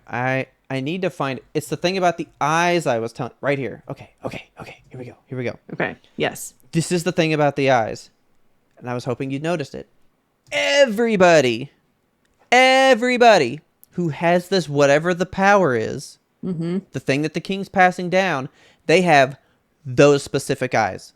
These like white, shiny, streaky eyes. Yeah, there's like a sunburst because his brother is right here. Right? He looks very normal. And then when he eats a dad, see, look, that's his brother right there. Yes. On the right side, right? Yeah. Yep. Yeah. That's got to be him. Oh, no. He's probably on the left because he's holding the syringe. He's got in the his hand. syringe. Yeah, that is the with brother the brown on the hair. left. Okay. But still, even from this angle, his eyes are a His pretty eyes look solid normal. color. Yeah. Yeah. But then as soon as he eats Papa and he opens his eyes, Yep. he got has the that spooky crazy, white eyes. Look at the fucking wildness. Yeah. So that did make me think Aaron is not on the same level. Something is not correct in with this process because he does not look this way. So whatever this is, because it clearly transfers to you to give you these eyes. Something Yes. is wrong with Aaron. Something is not correct. So maybe it is true that the Rice family is the only one that can do it. Because it does literally transform you physically. It does. And Aaron does not have the change. So, I don't know. But the memories do tell us why the first king knows that this is the only way for peace. And then I fucking love that Historia's like, then I don't want to do it because you should do it. And so she breaks the thing, fucking breaks her dad's back, flips him over, knocks him down, and she goes, I don't even care about humanity anymore. We fucking suck. And I was like, yeah, get Let's it. fucking go, Historia. She was like, I don't care if I'm the worst girl who ever lived, I'll accept it now. God, Aaron, so woeful in these episodes. Hurry up and aim me. He hates himself so much. This He poor does. kid. He just wants And to die, then- man. He wants to die so bad. I know. So she finally found her purpose. It's to just do what she thinks is right. And then, yeah, dude fucking licks the juice. I just wrote, he licked the juice. And then instant transformation. So then I guess that brings up questions of its own later. I thought there was a really good scene that I wanted to get like a screenshot of, and I thought it was in here while he was chained up, but I didn't see anything. Maybe I'll notice it later. I love his big spine here. This is the spookiest transformation we've seen. So then we go to 45. This is outside the walls of Orvid district. Okay. So this one, because I did write this, and I think I was getting all like, I just wrote like captain, and then I wrote all of you, and I think I was trying to capture some of these quotes real quick. There's something that they said, and there's just like this camaraderie between all of them, and there's Captain. okay, captain, the whole. You literally can't beat the Scouts, dude. They are like the best fucking team. They're a so whole family. good at their shit. They look They're out for one another. Yeah, no they're other extremely team does organized. this. Yeah. So then they go to save Aaron. I love how everyone's hair is being fucking blown back from their face in here because this Titan transformation is so like fucking steamy. Everyone looks Yeah. so different with their foreheads out. Except for Connie, because he's always got his forehead out. It's true. But yeah, this dude is growing so big. I think he's like twice the size of the Colossal, Yeah. right?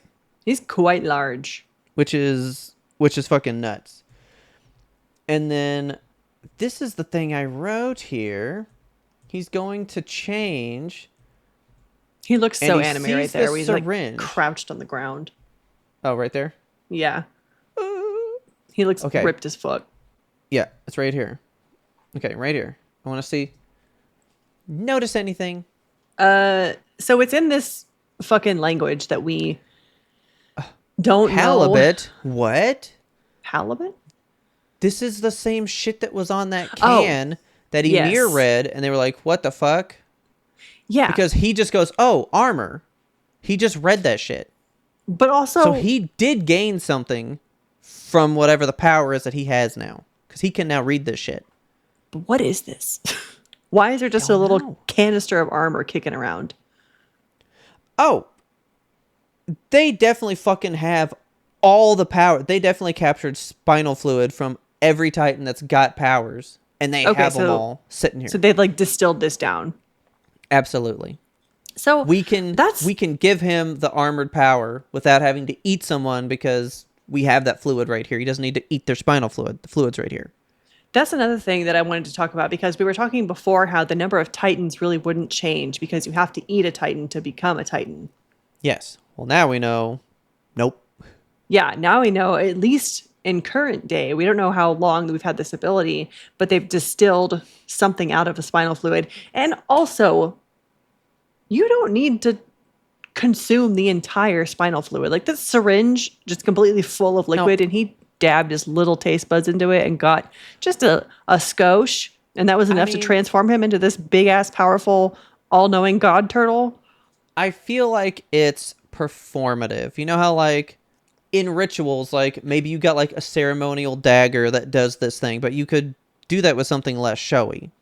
Like, the Okay. syringe is, like, part of the ritual. It's part of the show. Like, how much more scary is it to have this big-ass needle to inject in yourself than sip a vial? Yeah. Do you really want to be part of this family lineage? Do you really want to take on this thing? This is your show of faith. Like how you would... It's like a Blood Brothers thing. Yeah, like all of them biting their hands to show their thing for each other. Like you get like tattoos with each other. Like that hurts. It's not as bad as a giant syringe. I mean, it's a syringe in you 1,000 times, you know? Yeah. But like, I feel like it's a show. Yeah, it's a let's prove to me through this act that you are for real. Because Okay. anybody can sip something from a cup, but not everyone's brave enough to fucking inject themselves to do this. So that's like part of the faith test. Okay. I don't think it's needed at all. But maybe Grisha didn't know that.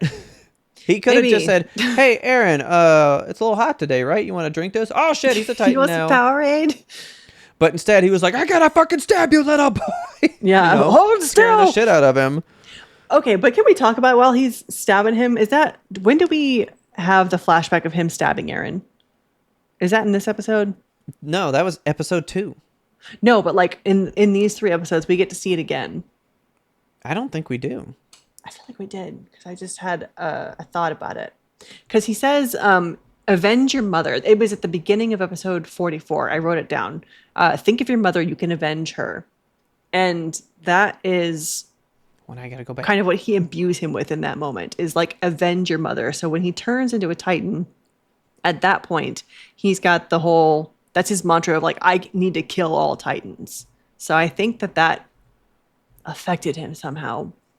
All right, so cold open. And then we have the whole Rod Rice guy. Oh, yeah, because he was thinking back to the episode 2 thing. Yep, Yeah. because he just said it there. Yeah, you're going to use this power to avenge your mother. Yeah. Okay. So I don't True. know. Good I'm still trying to shit. like parse through that. That was a cool Okay. fucking shot right there. Levi jumping through fire. Like I said, I know a little bit of things, but not enough to be able to tell you this stuff. I don't know for sure what's going on with that, but well, But with what we know for sure, we know that these memories inform you why the king is trying to keep us in the walls and what the Titans really are and how we could end this. Yeah. So I think he's more like, you could make the Titans go away with this power. Could you unlock it fully? You could end this. Avenge all the people. Save all of your friends if you can make the Titans go away with the power I'm about to give you. Okay. You don't understand it, but it will work if you can figure it out. Get I to wonder- the cellar. Yeah. I wonder why he had to trust Aaron with it instead of just doing it himself. Because Rod Rice knows that he fucking took the power. So it's kind of a bounty thing. He knows that he like, kind of got a hit away. on him. Yeah, he would be a mark. But if he could transfer the power to his kid and then he disappears, they think Okay. he just fucked off, and they're like, we are still trying to look for Grisha, and they don't know really his kid is secretly harboring the power the whole time. For a minute there, I was like, where do you think he is? Is he in the cellar? No, he's dead. We know that. So, all right, so something here. They get him out, and he's like, armor? What the fuck? So I was like, yeah, he just read Titan. And then he drinks that shit, and he gets armor power. Yeah, which is pretty fucking cool. Which, they showed this already. Because this is in the currently disclosed information where they theorize that he could patch the walls up with some type of armor power. And then I wrote Titan Spackle. The currently disclosed information is this. It's this scene where he's growing the shit out of him like this. So did they not give him that power before? No. But, like, I think now that we knew it, like, I guess that currently disclosed information is like, we had theorized there was a way that we could repair the wall. Turns out that was right. And then they're showing a thing that happened later in the timeline. We just don't know that this is going to happen yet. I see. But, like, this exact moment is what is drawn in that currently disclosed information. I was like, I've seen this image. This is my Titan Spackle joke that I made, but, like, it's real. Nice. All right. So I was like, oh, cool. So now that makes me recontextualize what the currently disclosed information is. But I did say that too. For the Scream one, they just said the female Titan also had this thing. If it is the currently disclosed information, this is all the info we have at the latest of the timeline. So since that's all that was written there, we're only going to see one person and Annie ever do it in the show. Okay. This is not going to be a commonplace power. Yeah. We've seen it happen twice. Annie did it, and we commented that we noticed she did it, but then there was this one. There's like the main one that's still yet to happen for us. You know? Okay. Yeah. So they have been Like- like experimenting with this shit, distilled it, and now he's like, I'm going to eat it. And no. Yeah. And he just And never fucking did. drinks it. He gets power, and that's good for him. He doesn't So simply then- drink it. He eats a glass vial. Yeah. Which I'm like, come on, bud. If you can just never be hurt, because he literally does so much shit knowing, like, I'll regrow. He does it all the guess. time. So, what do you think about this, though? Like, but for some reason, they can break through this armor, the stuff Yeah. that's made out of the walnut, and get him out. Like, Mikasa breaks us out with the butt of her sword. Yeah. handle, she it just doesn't busts seem him like free. it's too hard. Oh, and then we hit the midpoint, so... Okay, yeah. So this is Titan hardening. Several Titans, most notably the armored Titan, have displayed an ability to harden their bodies. Eren Yeager attempted to reproduce this effect while he was in hiding in order to... Let me maximize this for my old eyes. In order to seal up Walmaria. However, he was unsuccessful up until he attempted it beneath the Rice Chapel. What? Let me read that again. Several Titans, most notably the armored Titan, have displayed an ability to harden their bodies. Eren Yeager attempted to reproduce this effect while he was in hiding in order to seal up Walmaria.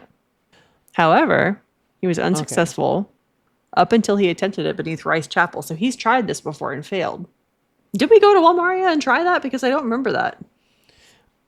Because in hiding, that's when, remember, he was trying to turn and he was sticking out of it halfway, and then he had no fucking eyeballs. Yeah. Yeah, that was awful. I think that's the part they're talking about, because they were theorizing during Titan Spackle shit that he could do this. But I never saw them attempt it unless they just mean his training trying to figure out if he could do armored. Because they didn't know that it was powers that like you ate to get. Yeah. Yeah. But this sounds like they need to proofread how they write it, because if Armin's really writing this at the end of the timeline, he didn't attempt this. He ate the power, which is the only reason he could do it. He didn't attempt anything. He was given this power by the vial.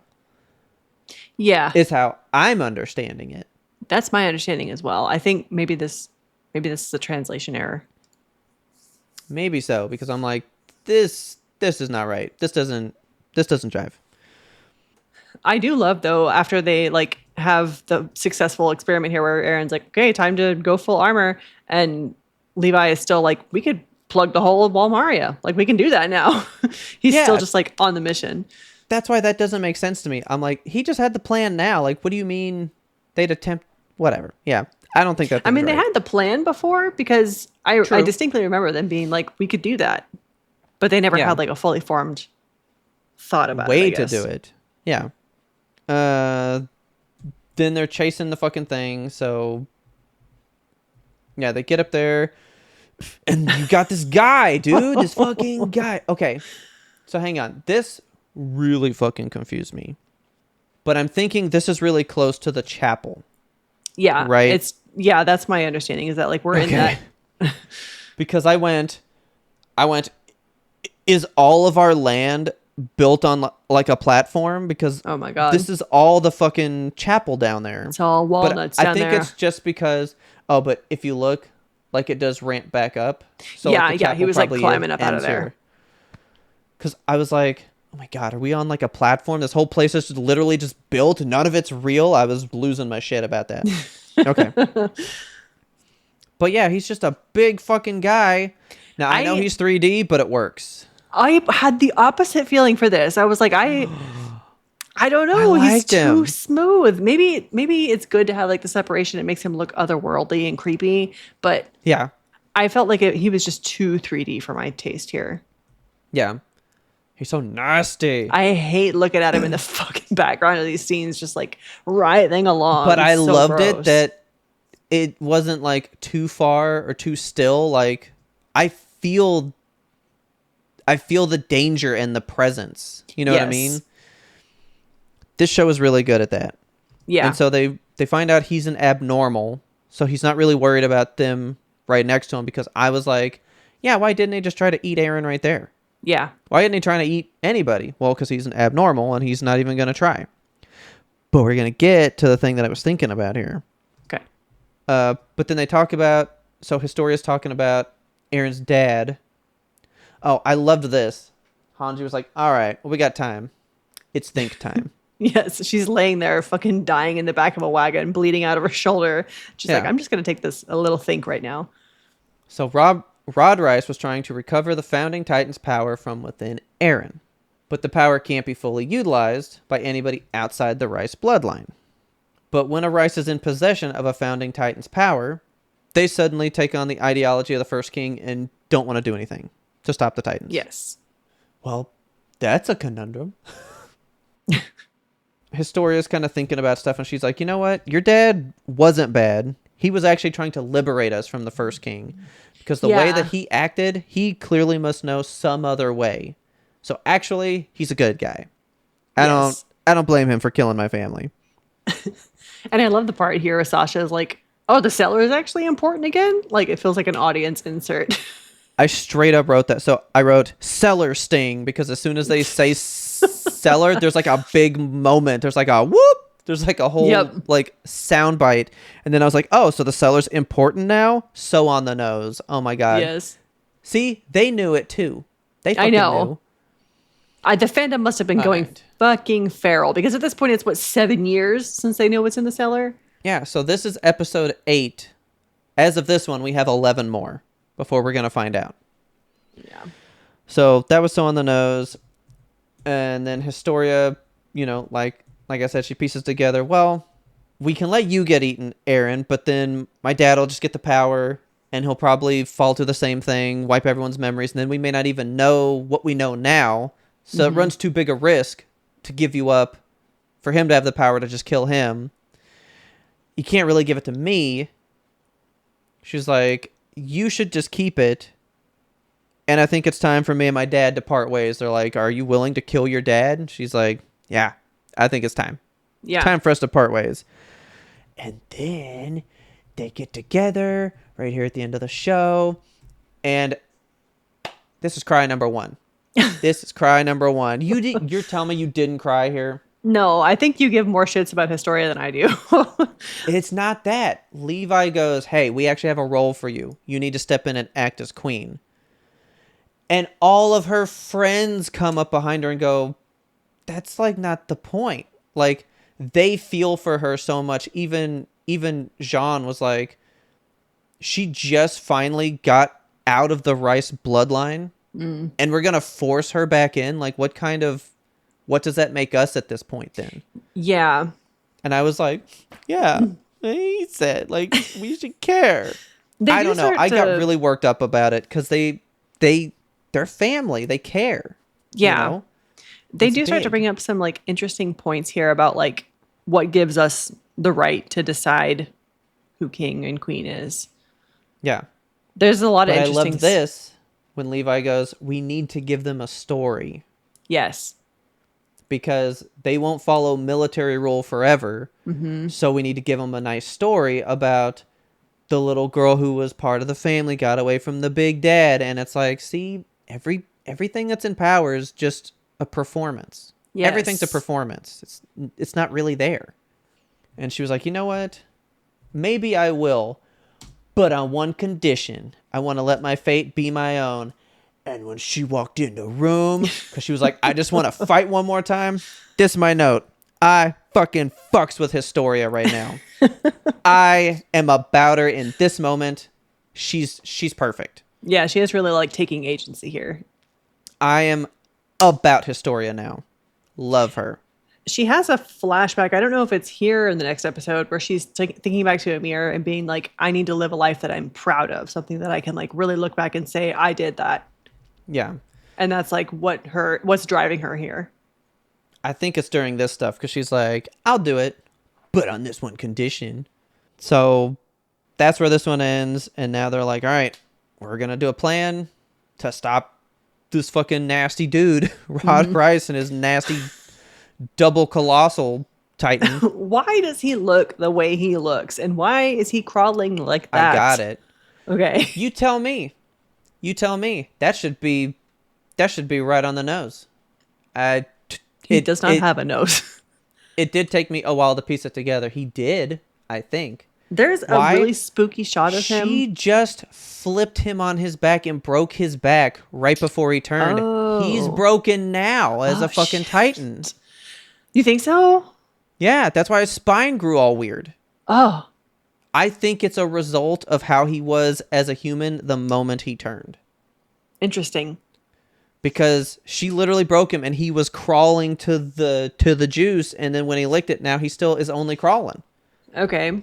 It's a reflection of his body in that moment. Disgusting. I think that's part of it. Because we don't know what's up with Connie's mom. What if Connie's mom is wheelchair bound and we don't know that? So when she turned, that's why her legs don't work. We did see a picture of her upright, but that doesn't prove that she wasn't in a wheelchair at the time of turning. That's true. She could have been, enabled later after that portrait. We don't know. This leads me to think that you turn into a titan based on your human form in the moment. Do we know anything about Aaron? Has he ever transformed while incapacitated? He always dreamed of having a pet coyote. I don't know. I'm trying to think of all the times we've seen him transform. He was like squished, but that was when he was actually in Titan form. He got squished, right? Because like his body makes sense. Because like when you look at him, he's a pretty ripped little guy. Yeah. So like his Titan form reflects that physicality of him pretty accurately. Mm-hmm. Annie seems pretty on the nose. It's the idea of turning colossal. It's kind of the weird thing for me. Like, why, like, it really bothered me why Bing Bong becomes so big. Like, what about him screams, I become colossal? What about Rod Rice screams, I turned double that size? Yeah. It can't be so random that you're like, I just don't know what's going to happen. That doesn't make sense. If we know, because we do know so much. They knew to distill and extract spinal fluid from people to keep these powers in bottles. Mm-hmm. You think we're just like, well, it's a luck of the draw. You big, you small. but Ymir is really tall. And she's a tiny fucking Titan. Titan forms don't 100% reflect who you were, I don't think. I don't know. We'll find out more, I guess, as we go. Yeah, because like your guy, he might have just really liked Tom Selleck movie, so he grew that great mustache. Yeah, you never know. They do make mention of like the Titan is crawling on his face because.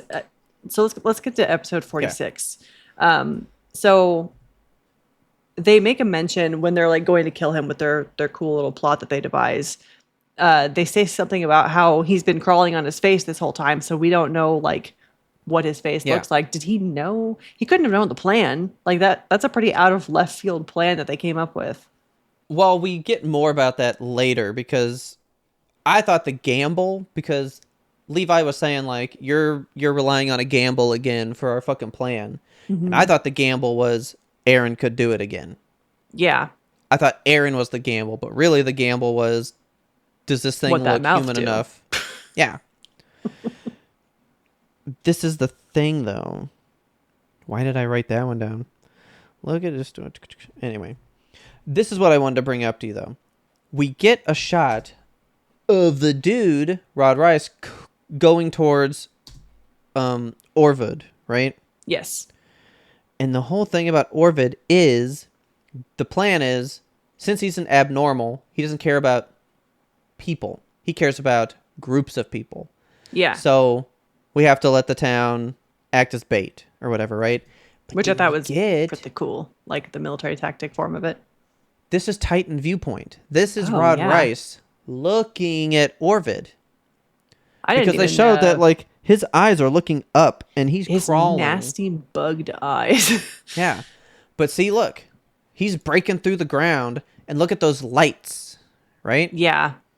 And so it made me think, is he seeing like the hearts like in the opening of that thing? And so it's like the lights of like all these people. It doesn't really look like it to me in this moment, like paused on it. But that was my thought, like, because I'm still like, what's up with these hearts that you were so into in the opening for season 2, right? Yeah. And I was like, because that's what Titans see in us that draws them to us. Kind of like. But maybe not. Zombie vision. Maybe not. I don't know. Point. But it's cool that we got like a viewpoint from them.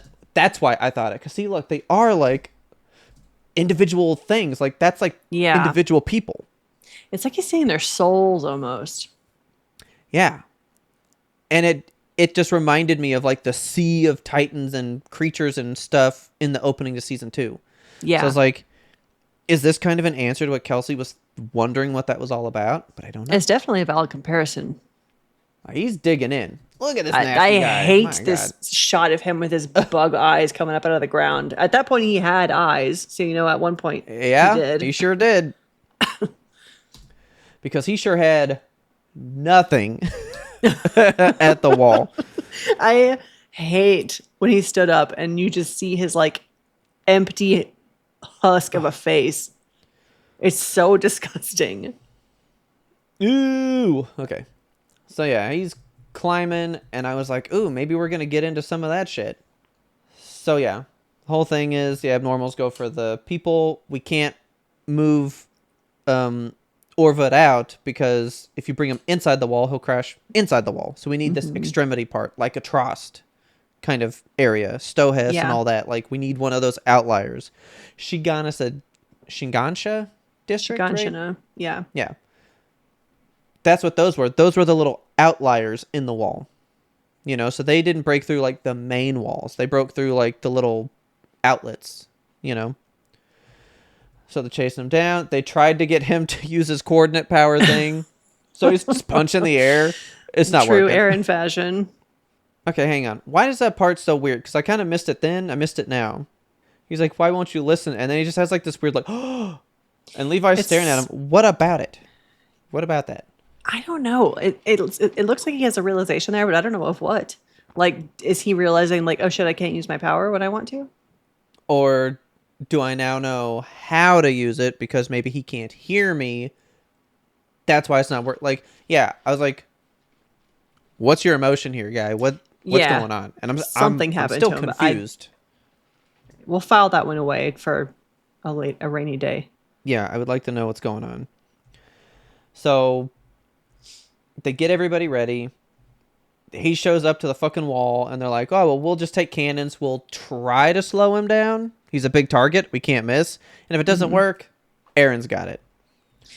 And I so like this thought- part here. Yeah, I thought this was cool. They're having the scouts do like, let's do a drill so you guys are prepared in the case a Titan were to ever come. And you kind of get more insight into the public's opinion of the scouts, which we know has not been historically good. Everyone's like, the fucking lazy scouts, what do they even do for us? Like, fuck these guys. They go out on a mission, they all die, they come back. Well, these are your Rose people, the MPs. Oh, these are the garrison that are doing this? Okay. Yeah. Yeah. So you shoot, Oh, yeah, it she's got is. the roses. But they just say this is the military flaunting their strength over their rule at this moment. Yes. And I'm like, okay, so that is the public opinion of things at the moment. And one guy even says, I didn't write down the exact quote, but the sentiment was, even if the king was fake and incompetent, I preferred his rule to whatever is happening right now. Yeah. And like, which is what Ervin was kind of saying. He was like, that's what we knew. That's comfortable. And it is kind of true in some governments. Like, I don't know. I was thinking about like, what if in America today, what if, big broad strokes, say we had like a dictator that was going crazy and out of control and is also incompetent and is shitting his pants on TV and such. What if... Sounds far-fetched. Yeah, it could never happen to us. What if that person was unseated and then the military came in and was like, we rule now? Would I prefer that? We would be maybe a little bit more in control because, now somebody competent is at the helm. But like, how does it change my day-to-day life? Now do I have to bend to the will of the military? But is it better because Ervin overthrew him and he didn't even want to be over people? Yeah. Like, they're almost not being ruled at this point. Yeah. It's just kind of an empty seat, which is why they're like, good Lord, get Historia in here or something. Please. So, I thought this was so great. They hook up ODM gear to these explosive barrels, and they're like, we'll shoot it into them, and it'll retract on its own. Bring the explosives right to them. It's pretty great. It's pretty great. Just like, I get to use these. She's very excited about it. I love her. That's what I wrote that one about. Okay, so this is like way down the road. He's talking about like, wish I was better at stuff, blah, blah, blah. And then Armin kind of gets in his head and he's like, you know what? I need to beat the little fucking brat out of me right now. He hates himself so bad. And the fact that Mikasa has to protect him from himself all the time. Like, But it was more symbolic because he was like, I beat that little brat out of me. And he's like, that part of me should be dead and gone now. Like, now I'm only good.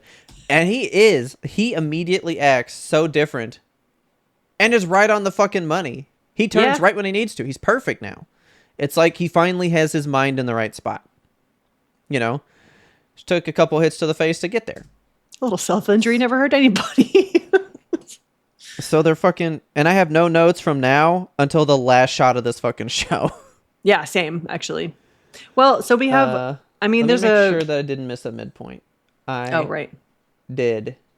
So actually... gross. He beats himself up, and then we get a midpoint. So let's see what the heck this one is, because it looks nasty. I wanted to read all of these so bad. Okay. Currently disclosed information. Okay. Full Metal Alchemist. Rob Rice's Titan. Rod. I said Rob, I think. I keep saying Rob and Rod. It's I all know. the same shit. Rod Rice took this form after ingesting the syringe's contents. This Titan is even larger than the Colossal Titan and possesses a similar ability to emit scalding steam. It is unable to support its own body weight and can only crawl. Okay, it is so he's got not those that he was broken spindly in the moment. little limbs. Yeah, it's just that he is so colossal, it just can't even support itself. Okay, there's our answer. It's just built so bad. Okay. Built different and wrong. Yeah. And then I love this because Aaron's at the top and he's like, look at those 3 kids. It's just like us. And that's when, that's why he beats himself up, because Armin goes, yeah, they're probably going to see the same thing that we saw 5 years ago when this went down for us. But the thing is, they have us now. Yeah.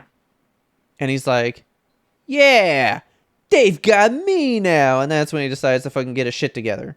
Yeah, he's like, then all you right, get, like- time to fucking lock in. Yeah, and then you get the same shot with 3 different kids now from episode 1, but with this nasty motherfucker. Yeah. I hate this Titan. He's full of Dude. holes. He's disgusting, bro. His face.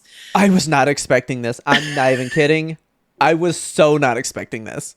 Yeah, I mean, taken aback doesn't even begin to do it justice. I recoiled from my TV. But, like, I guess it makes sense now because he literally eroded his entire face off, dragging it through the earth for miles. Yep. Fucking awful. I hate But him. then this too, though. He's eaten away his entire rib cage, and so his intestines just fall all in the fucking wall. It's so bad. Ugh. Insane. So they start getting ready for the fight. They shoot him with all the explosive ODM barrels. He's all fucked up, and then you learn what the plan was the whole time. Erwin was hoping he would stand up so they could see if he had a mouth, because they were like, no matter what we do to him, he's so massive, we'll never get through the nape of his neck. Yeah. From the outside. But if we could throw bombs inside, that's a lot thinner of a barrier to the inside. So we'll just have Aaron throw a fucking bomb in there. Yep. If there's a mouth. And that's the gamble. We don't know. They really were taking a gamble here. I love the crude ass drawing of a Titan they do. Like, maybe he'll have a big egg shaped mouth. We just don't know. So I did like this, though.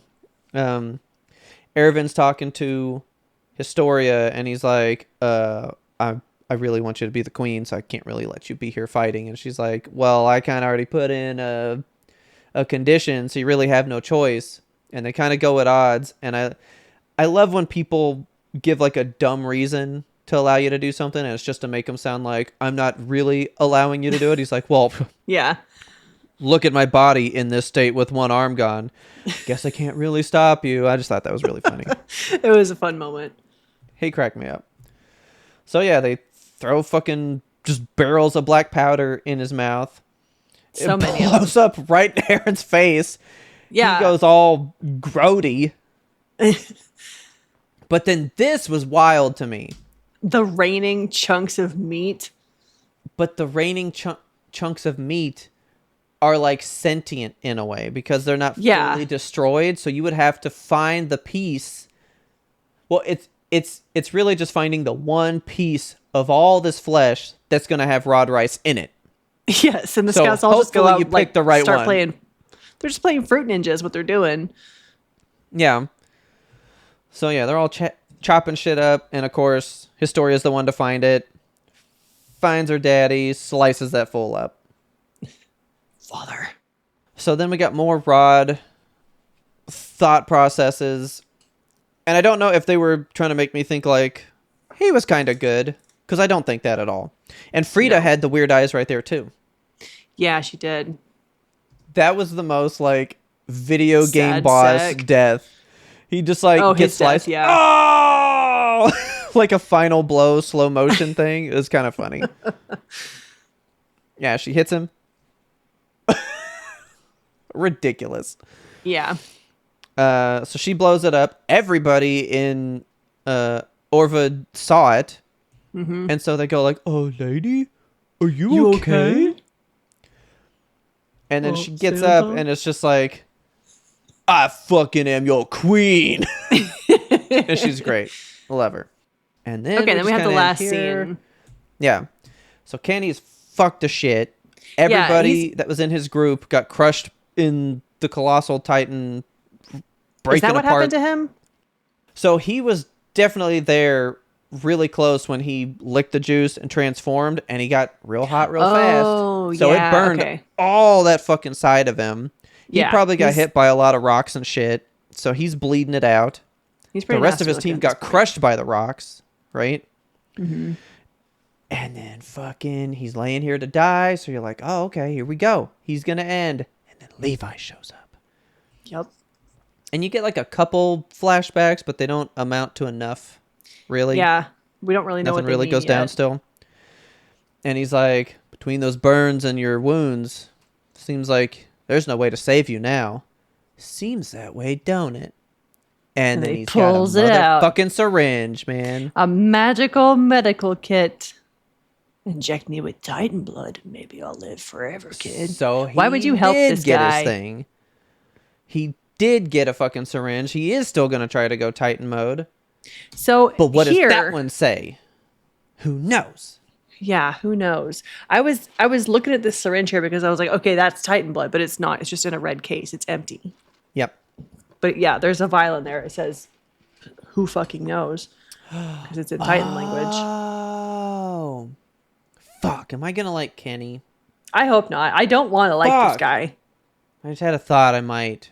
You ready? What do you think? Why the fuck does he want to be a Titan so bad? He wants to be king. No. Because he's immune to the memory stuff. So he could have this power and not fall prey to the first king's mind shit and actually maybe stop this shit. He might be doing this for a fucking good reason, this motherfucker. Man, I hope not. Fuck this I don't guy. want to like Kenny. I do not like him. But that's the whole thing. We've talked about how if someone gets the power, they'll just wipe away the memories and we'll be stuck where we are. Yeah. That's Kenny's whole thing, is he misses that they were so prestigious. What if, because he knows about the whole memory thing, he's like, but if I become a Titan and I eat Eren and get the power, I won't fall prey to the first king shit, and I will actually stop the Titans, and boom, I'm better than the royal family now. And I Yeah. have the power, and the Ackerman name holds weight again. It's about the family lineage and the honor. It's not about taking power. Yeah. Fuck this That guy. might be it. He's probably going to be good. Shit. He's probably going to be good. I don't want that. I just gave it to Levi. Well, Levi's an Ackerman. Mika's is an Ackerman. Inject one of those too. They're cool. Fuck Kenny. Ooh. He malnourished my boy. Mikasa could be a Titan. I think Well, she see, could be a now we queen. know, because remember, we talked about how, like, maybe everyone's a Titan. Well, at this point, anyone could be. Like, how many of our cast could potentially be injected with this at some point in the future? Yeah. How many are going to do it to try and save people if they get that desperate? Do you think Mikasa would ever turn? Into a Titan. I don't know. I don't know that she knows at this moment that, you know, the spine juice is what does it. If she learns that, what would stop her from being like, oh, I'll just be a Titan with Eren and then I can really fucking protect him? Yeah, I think for sure if Mikasa gets the ability to turn into a Titan, she will take it. Unless she doesn't trust herself to be able to protect Eren because of what she went through with Eren when he first transformed. True. And she, unless Kenny passes this info down, because he definitely hasn't to Levi and Mikasa wouldn't know that they are immune to the memory wipe stuff. They don't know that. True. The only people that know that now is Kenny, because his granddad told him. Yeah. And he was leaving Levi locked in a fucking room to starve. Why would he spill that info to him? Levi doesn't know that he's immune to the memory shit at this I need point. to know why he was so mean to Levi. Fuck, I can't believe I might like this guy. he might turn good. He can't have a good Oh, reason for man. being a child abuser, so I don't think No. I will like him. But maybe he could But- have a but- redemption arc. Yeah, if he's really trying to end the Titans because he thinks that their family power would yield that, would that be a good enough, like, all right, he's not a bad guy? Do you think he could be redeemed somewhat for you? I think that a redemption arc is possible, but is a forgiveness arc possible? Fair enough. Okay. And then that was it. It ended on this fucking syringe with Kenny, and I was like, what the fuck? Yeah. You So know, we like, got 8 more episodes till the cellar, which means fucking 3 more YMToAP weeks until the cellar. No, we got 10. 10? Yeah, because we've watched through 9. This is episode 48. So we got to watch 40, because that's episode 56 that they get to the cellar. Because I am desperately needing to know what's in the cellar. I'm thinking now at this point, it's just got to be notes and a book explaining the First King stuff, what the powers are. Now it's just going to be, well, I gave Aaron the power. I hid these notes that explain it, and I'm hoping he can come here to finally read them and understand what the fuck is going on. Maybe even like a Rosetta me, that's Stone what's of in it Titan now. language. Aaron doesn't need it. He can fucking read it now. He But just society did. needs it. Oh, well, that's true. Because, see, we always thought it would be the syringe and the thing that turns you into a Titan. No, that's too commonplace now. Now it's just got to be Yeah. the detail, because I said he must have known some other way for all this to end in another fashion. It's got to be his notes. It's got to be it's going to be like his steps corkboard to and what string. to do. Yeah. And we'll fucking get there.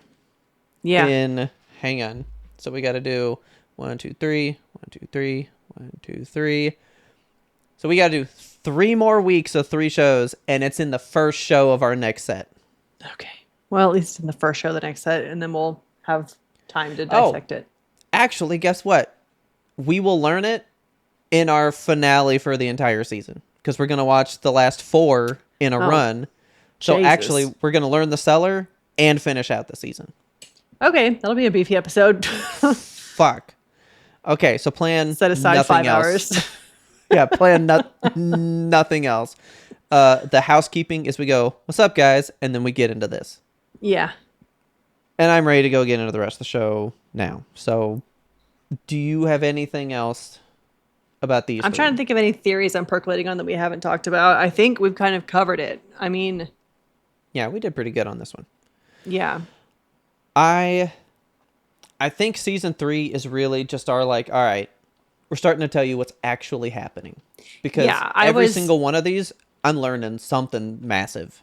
I was thankful for this block of 3 because it's like, okay, now we know things. Like they really had this was the lore dump episode. See, you said you wanted at least breadcrumbs to coalesce, but they were like, no, here's the bread. Here's a loaf of bread for you. Please a slice eat of up. bread. Enjoy. Yeah, there's still some more to know. I can't believe we got 3 more months of this show. It feels so long and yet so short. I know. So with that, are you ready to go avoid all the spoilers on Instagram or wherever else? Yeah. So we can actually be surprised by the show. Listen, I love all the stuff that you guys have been sending me, but quit sending it to me because the algorithm is sending me more and I don't want them anymore. Oh, you're getting... No one's sending me stuff. No one's sending you stuff? No one's sending me Attack on Titan because they probably know I've seen it all. I feel like I do pretty good in skipping away, but like you are the only one that sends me Attack on Titan stuff. And I'm going to stop. I mean, they're so good though. The ones I come across, I'm like, yeah, that's but true. that one was Send that good. to Robert.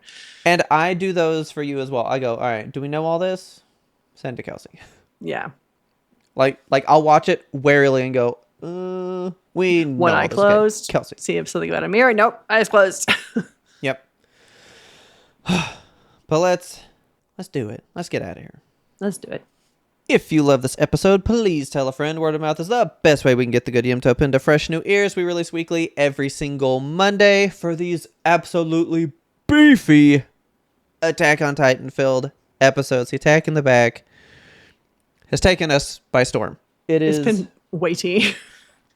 Like, if you have followed the show and you look at the timestamps, it's roughly like an hour and a half on a good day. And then Attack on Titan started, and it's like 2.5 every single fucking time. One of them was 3. Oh my god. So it's just, the show is dense. It's a great show. We're having a fun time watching it, reviewing it, talking about it with you guys. And if you want to talk to us about it and you don't really subscribe to anything we do, you can get in our Discord. It's in the show notes. So if you just came across the show and you're like, there's more of these, and I want to talk about this, I haven't seen the show either, I want to have some fun with some theories, go to the show notes, click Discord, send you an invite, you pop in. We got a whole anime channel where we can talk this show, any other anime you want to talk about. We got spooky stuff, movies, TV. We even got a food one to just talk and share the delicious food we encounter in our day-to-day lives. It's a fun place. Go check it out. The link to that, like I said, in the show notes. Let us know if you saw Mortal Kombat 2. Was it just a rush on the senses like it was for me? Did you guys watch the drama? Did you guys also love it the way we love it? It's a pretty good fucking movie. Did you guys see Michael? I want to know what you guys thought about that one. And if you guys are so intrigued by the new One Piece, I really want to know what you think about that. Like, do you think we need 3 concurrently airing versions of One Piece when we've been watching one for 30 years at this point? You know what I mean? It's just been a while. It's been a while. So again, hop on in, let us know your thoughts, because we love you guys so much. You guys are the best, and we just don't know what we'd do without you. We need you guys. We need you in our hearts. Remember always that our theme song is The Grim Reaper Blows the Horn by Faraj. I want you to go to YouTube and I want you to click on his tunes and listen to them because they're so good. They rip fucking trumpets. As always, thanks for listening, and tune in next time to get the answer to that burning question. Do you think it felt a little bit good for that guy to scrape his face off on the ground? Like, maybe his sinuses are so open now.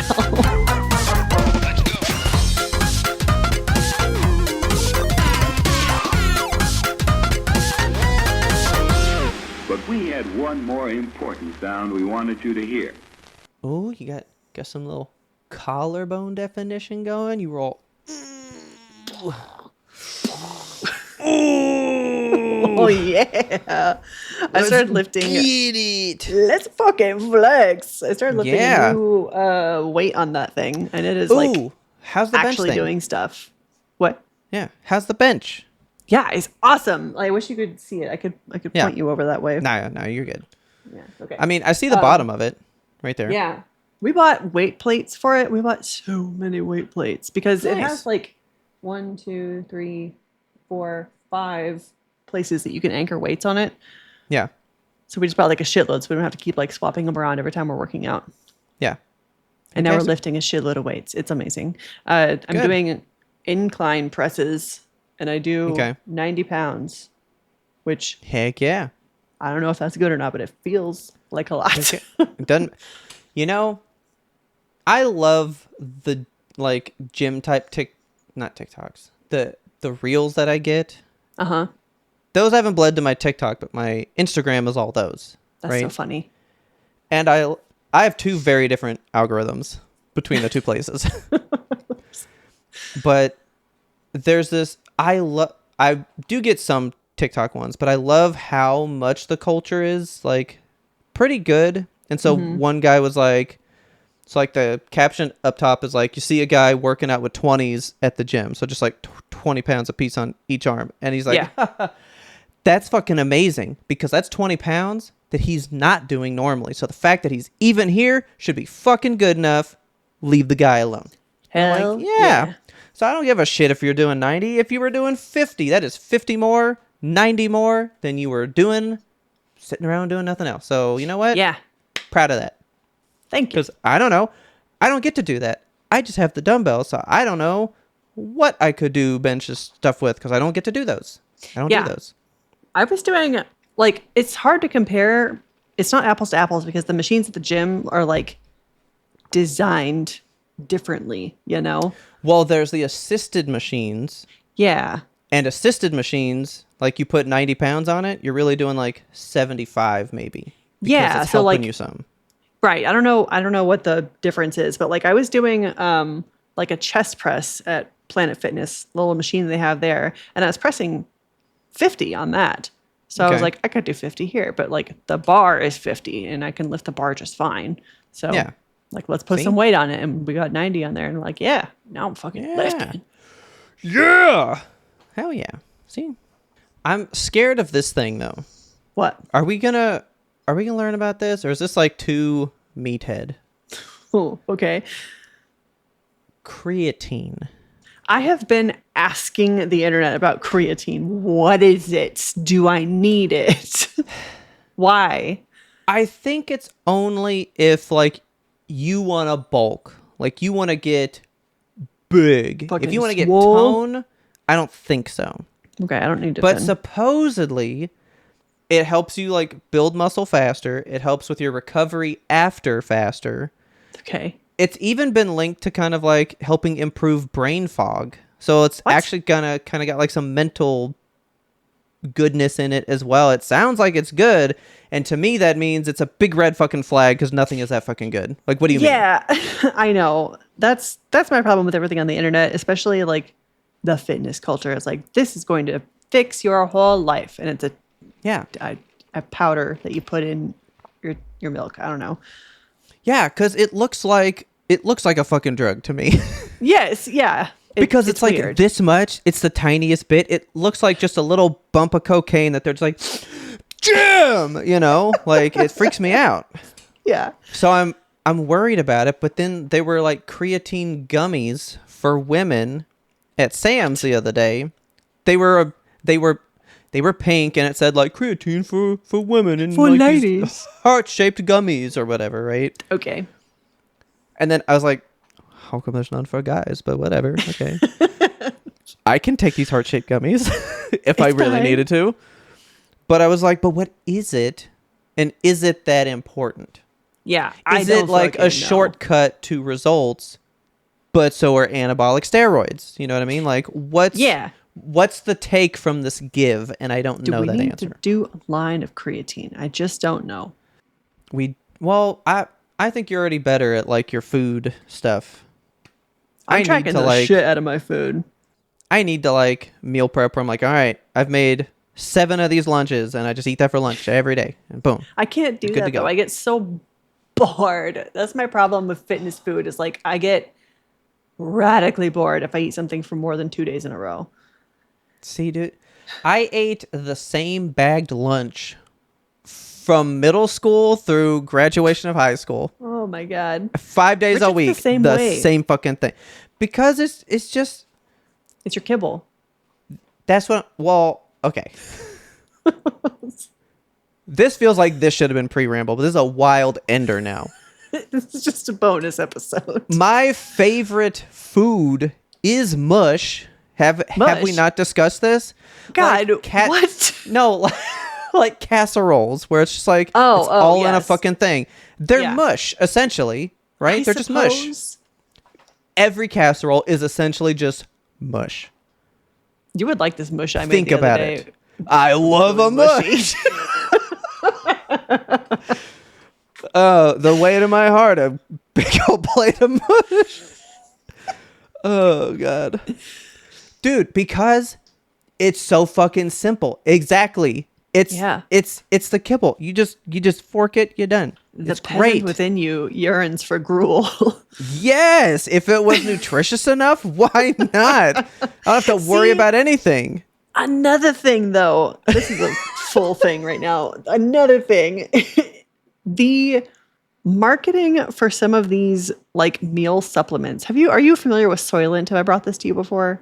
Yes, you did. Okay, I want Soylent so bad. It's just like mush. It's like they have a chuggable. They have like a spoonable. I'm Ooh. like, what is it? Ooh. What is it though? I don't know that I want chuggable mush. Chuggable mush would be a fantastic death metal band name. We are chuggable mush. Oh, how you fucking spell chuggable? Hang on. Oh, Jesus Christ. Chuggable. Oh, dude. I need that in like the like death metal like Yes. viney like font. I want need that on a new shirt YMBToAP so bad. merch. Chuggable. Oh, fuck yeah, dude. Okay. Anyway. Yeah. See, that sounds great to me because you just you get know. it. It's there.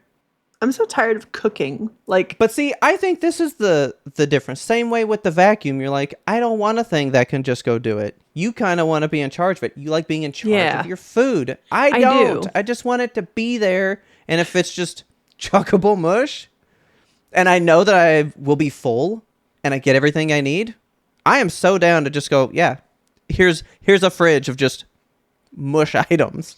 yeah, I keep telling myself like that I'm gonna just.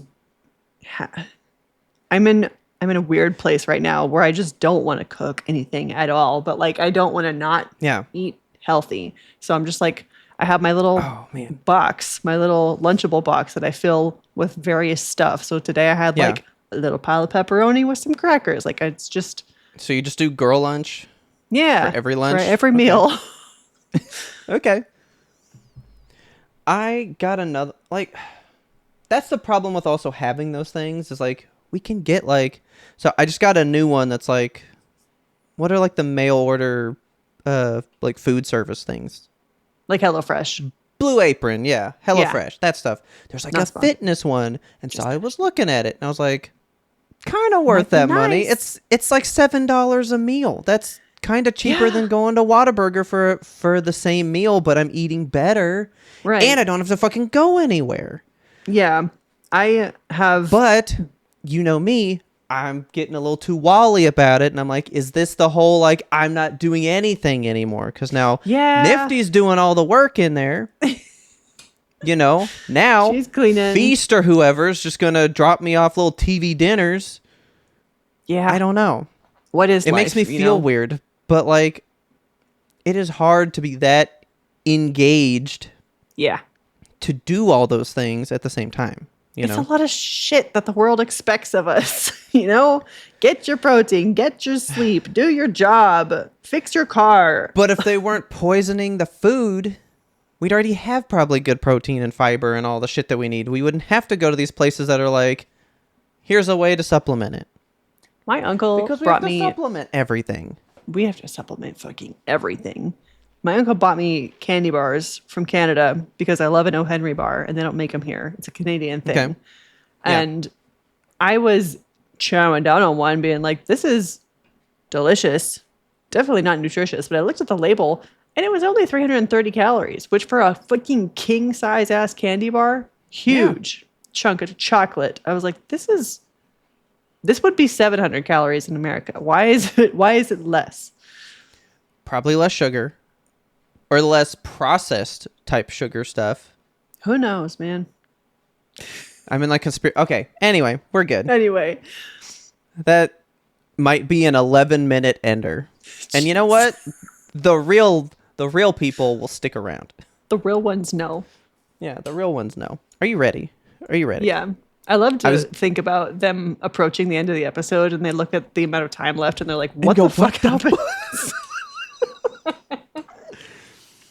I feel like we are getting into such like gym rat talks I these know. days. We really are. I can't help it. But you know what I've noticed? What? A lot of people are really getting into fitness stuff lately. I think it's just our Raina's getting algorithm really is now into it. tuned No, for like it. no, like people around me, like a lot of Okay. people are really getting into stuff, and I'm like, is it just because like we see each other doing it and we're all just feeding on it? Maybe. And so it's really just the people closest to me. It's not really anyone outside of just my little bubble, and we're all just kind of feeding on the vibes, you know? yeah. My sister's whole 'Cause, family like- is signing up for a 5K. I'm like, fuck yeah, let's sign up for a 5K. No, I'm not doing that. I'm probably gonna I've pass seen out. what happens to those feet afterward. It's horrible. It's only a 5K. It's not like, super marathon. There was a lady that ran a super marathon. I think it was 250 miles or something. And Yeah. she did it in like 56 hours. I don't know if that's good or bad. It's the fastest anyone's ever done it. Oh, okay. And she's the first That's woman awesome. to win. I was like, Woo. God damn. Yeah.